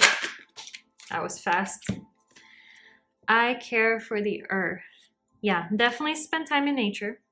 And the earth represents the body. And because of the egg, this card always makes me think of nutrition. So your nutrition and your body and your physical health are really needing your attention right now. Because you're going to be birthing something into this world that is very transformative for the collective and for the world. And it comes from the heart, from your big, beautiful heart. And it's going to be very clarifying for a lot of people. It's going to shine a big light. And you're going to need to stabilize some very powerful energies within your physical vessel. So take care of your physical vessel right now. That is very poignant for you and in your life overall. But yeah, for your heart, I feel like healing with water is really being reiterated. And same with even the social media detox, just detaching from the drama and being overstimulated by technology and people's messages and thoughts and comments. But that water healing, taking long baths, taking a swim, taking a shower, and seeing the water as this kind of light, this golden white light that encapsulates your body in healing, cleansing energy, and seeing, just visualizing anything like worries, fears, anxieties, and pain going down the drain with the water as it washes away. These kind of things. Water is very, very cleansing. It's very cleansing for the emotions. So for your heart, this is going to be something that is really, really helpful.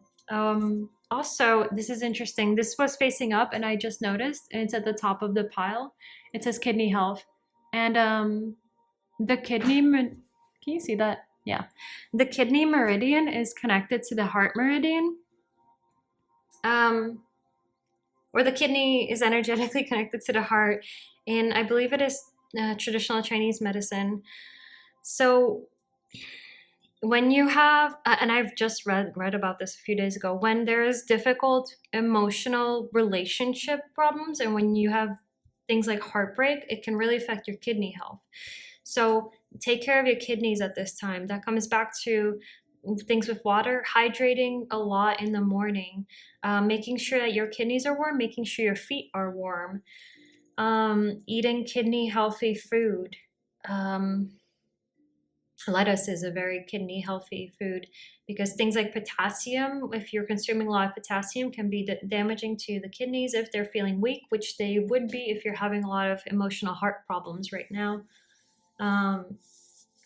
But I'm not a doctor. Don't take it from me. Look at your symptoms, look at the things that you're experiencing, and look at the foods you're craving also, because you are very connected to your intuition right now. So try to look into things like intuitive eating, because a lot of times you'll notice that you're craving the kinds of foods that you later find out are actually aiding in the kind of health issues that you're having at the moment. Like, it's not saying you're gonna have kidney failure. Don't freak out about that. It's just saying like your kidneys might be feeling a little weaker at this time. The energy might be a little lower. So it's just needing some extra tender love and care from you. So just, and that only came out as like a last message anyway. So it's not like hugely, it's not like red alert, but it's definitely something to keep in mind and to look into for your own information. Okay, so pile number 3. Thank you so much for being here, for allowing me to read for you today, and choosing me and trusting me as your reader. I really appreciate you being here. I'm sending you so much love for your recovery, for just freeing yourself from the difficulties and the blockages to your incredible plans in this life. And I'm wishing you so much luck, good health, and prosperity. If you're new here, don't forget to subscribe. If you like the video, don't forget to leave me a like if you find it of value to you. And I'm so excited to see you in another one. Take care of yourself. Bye.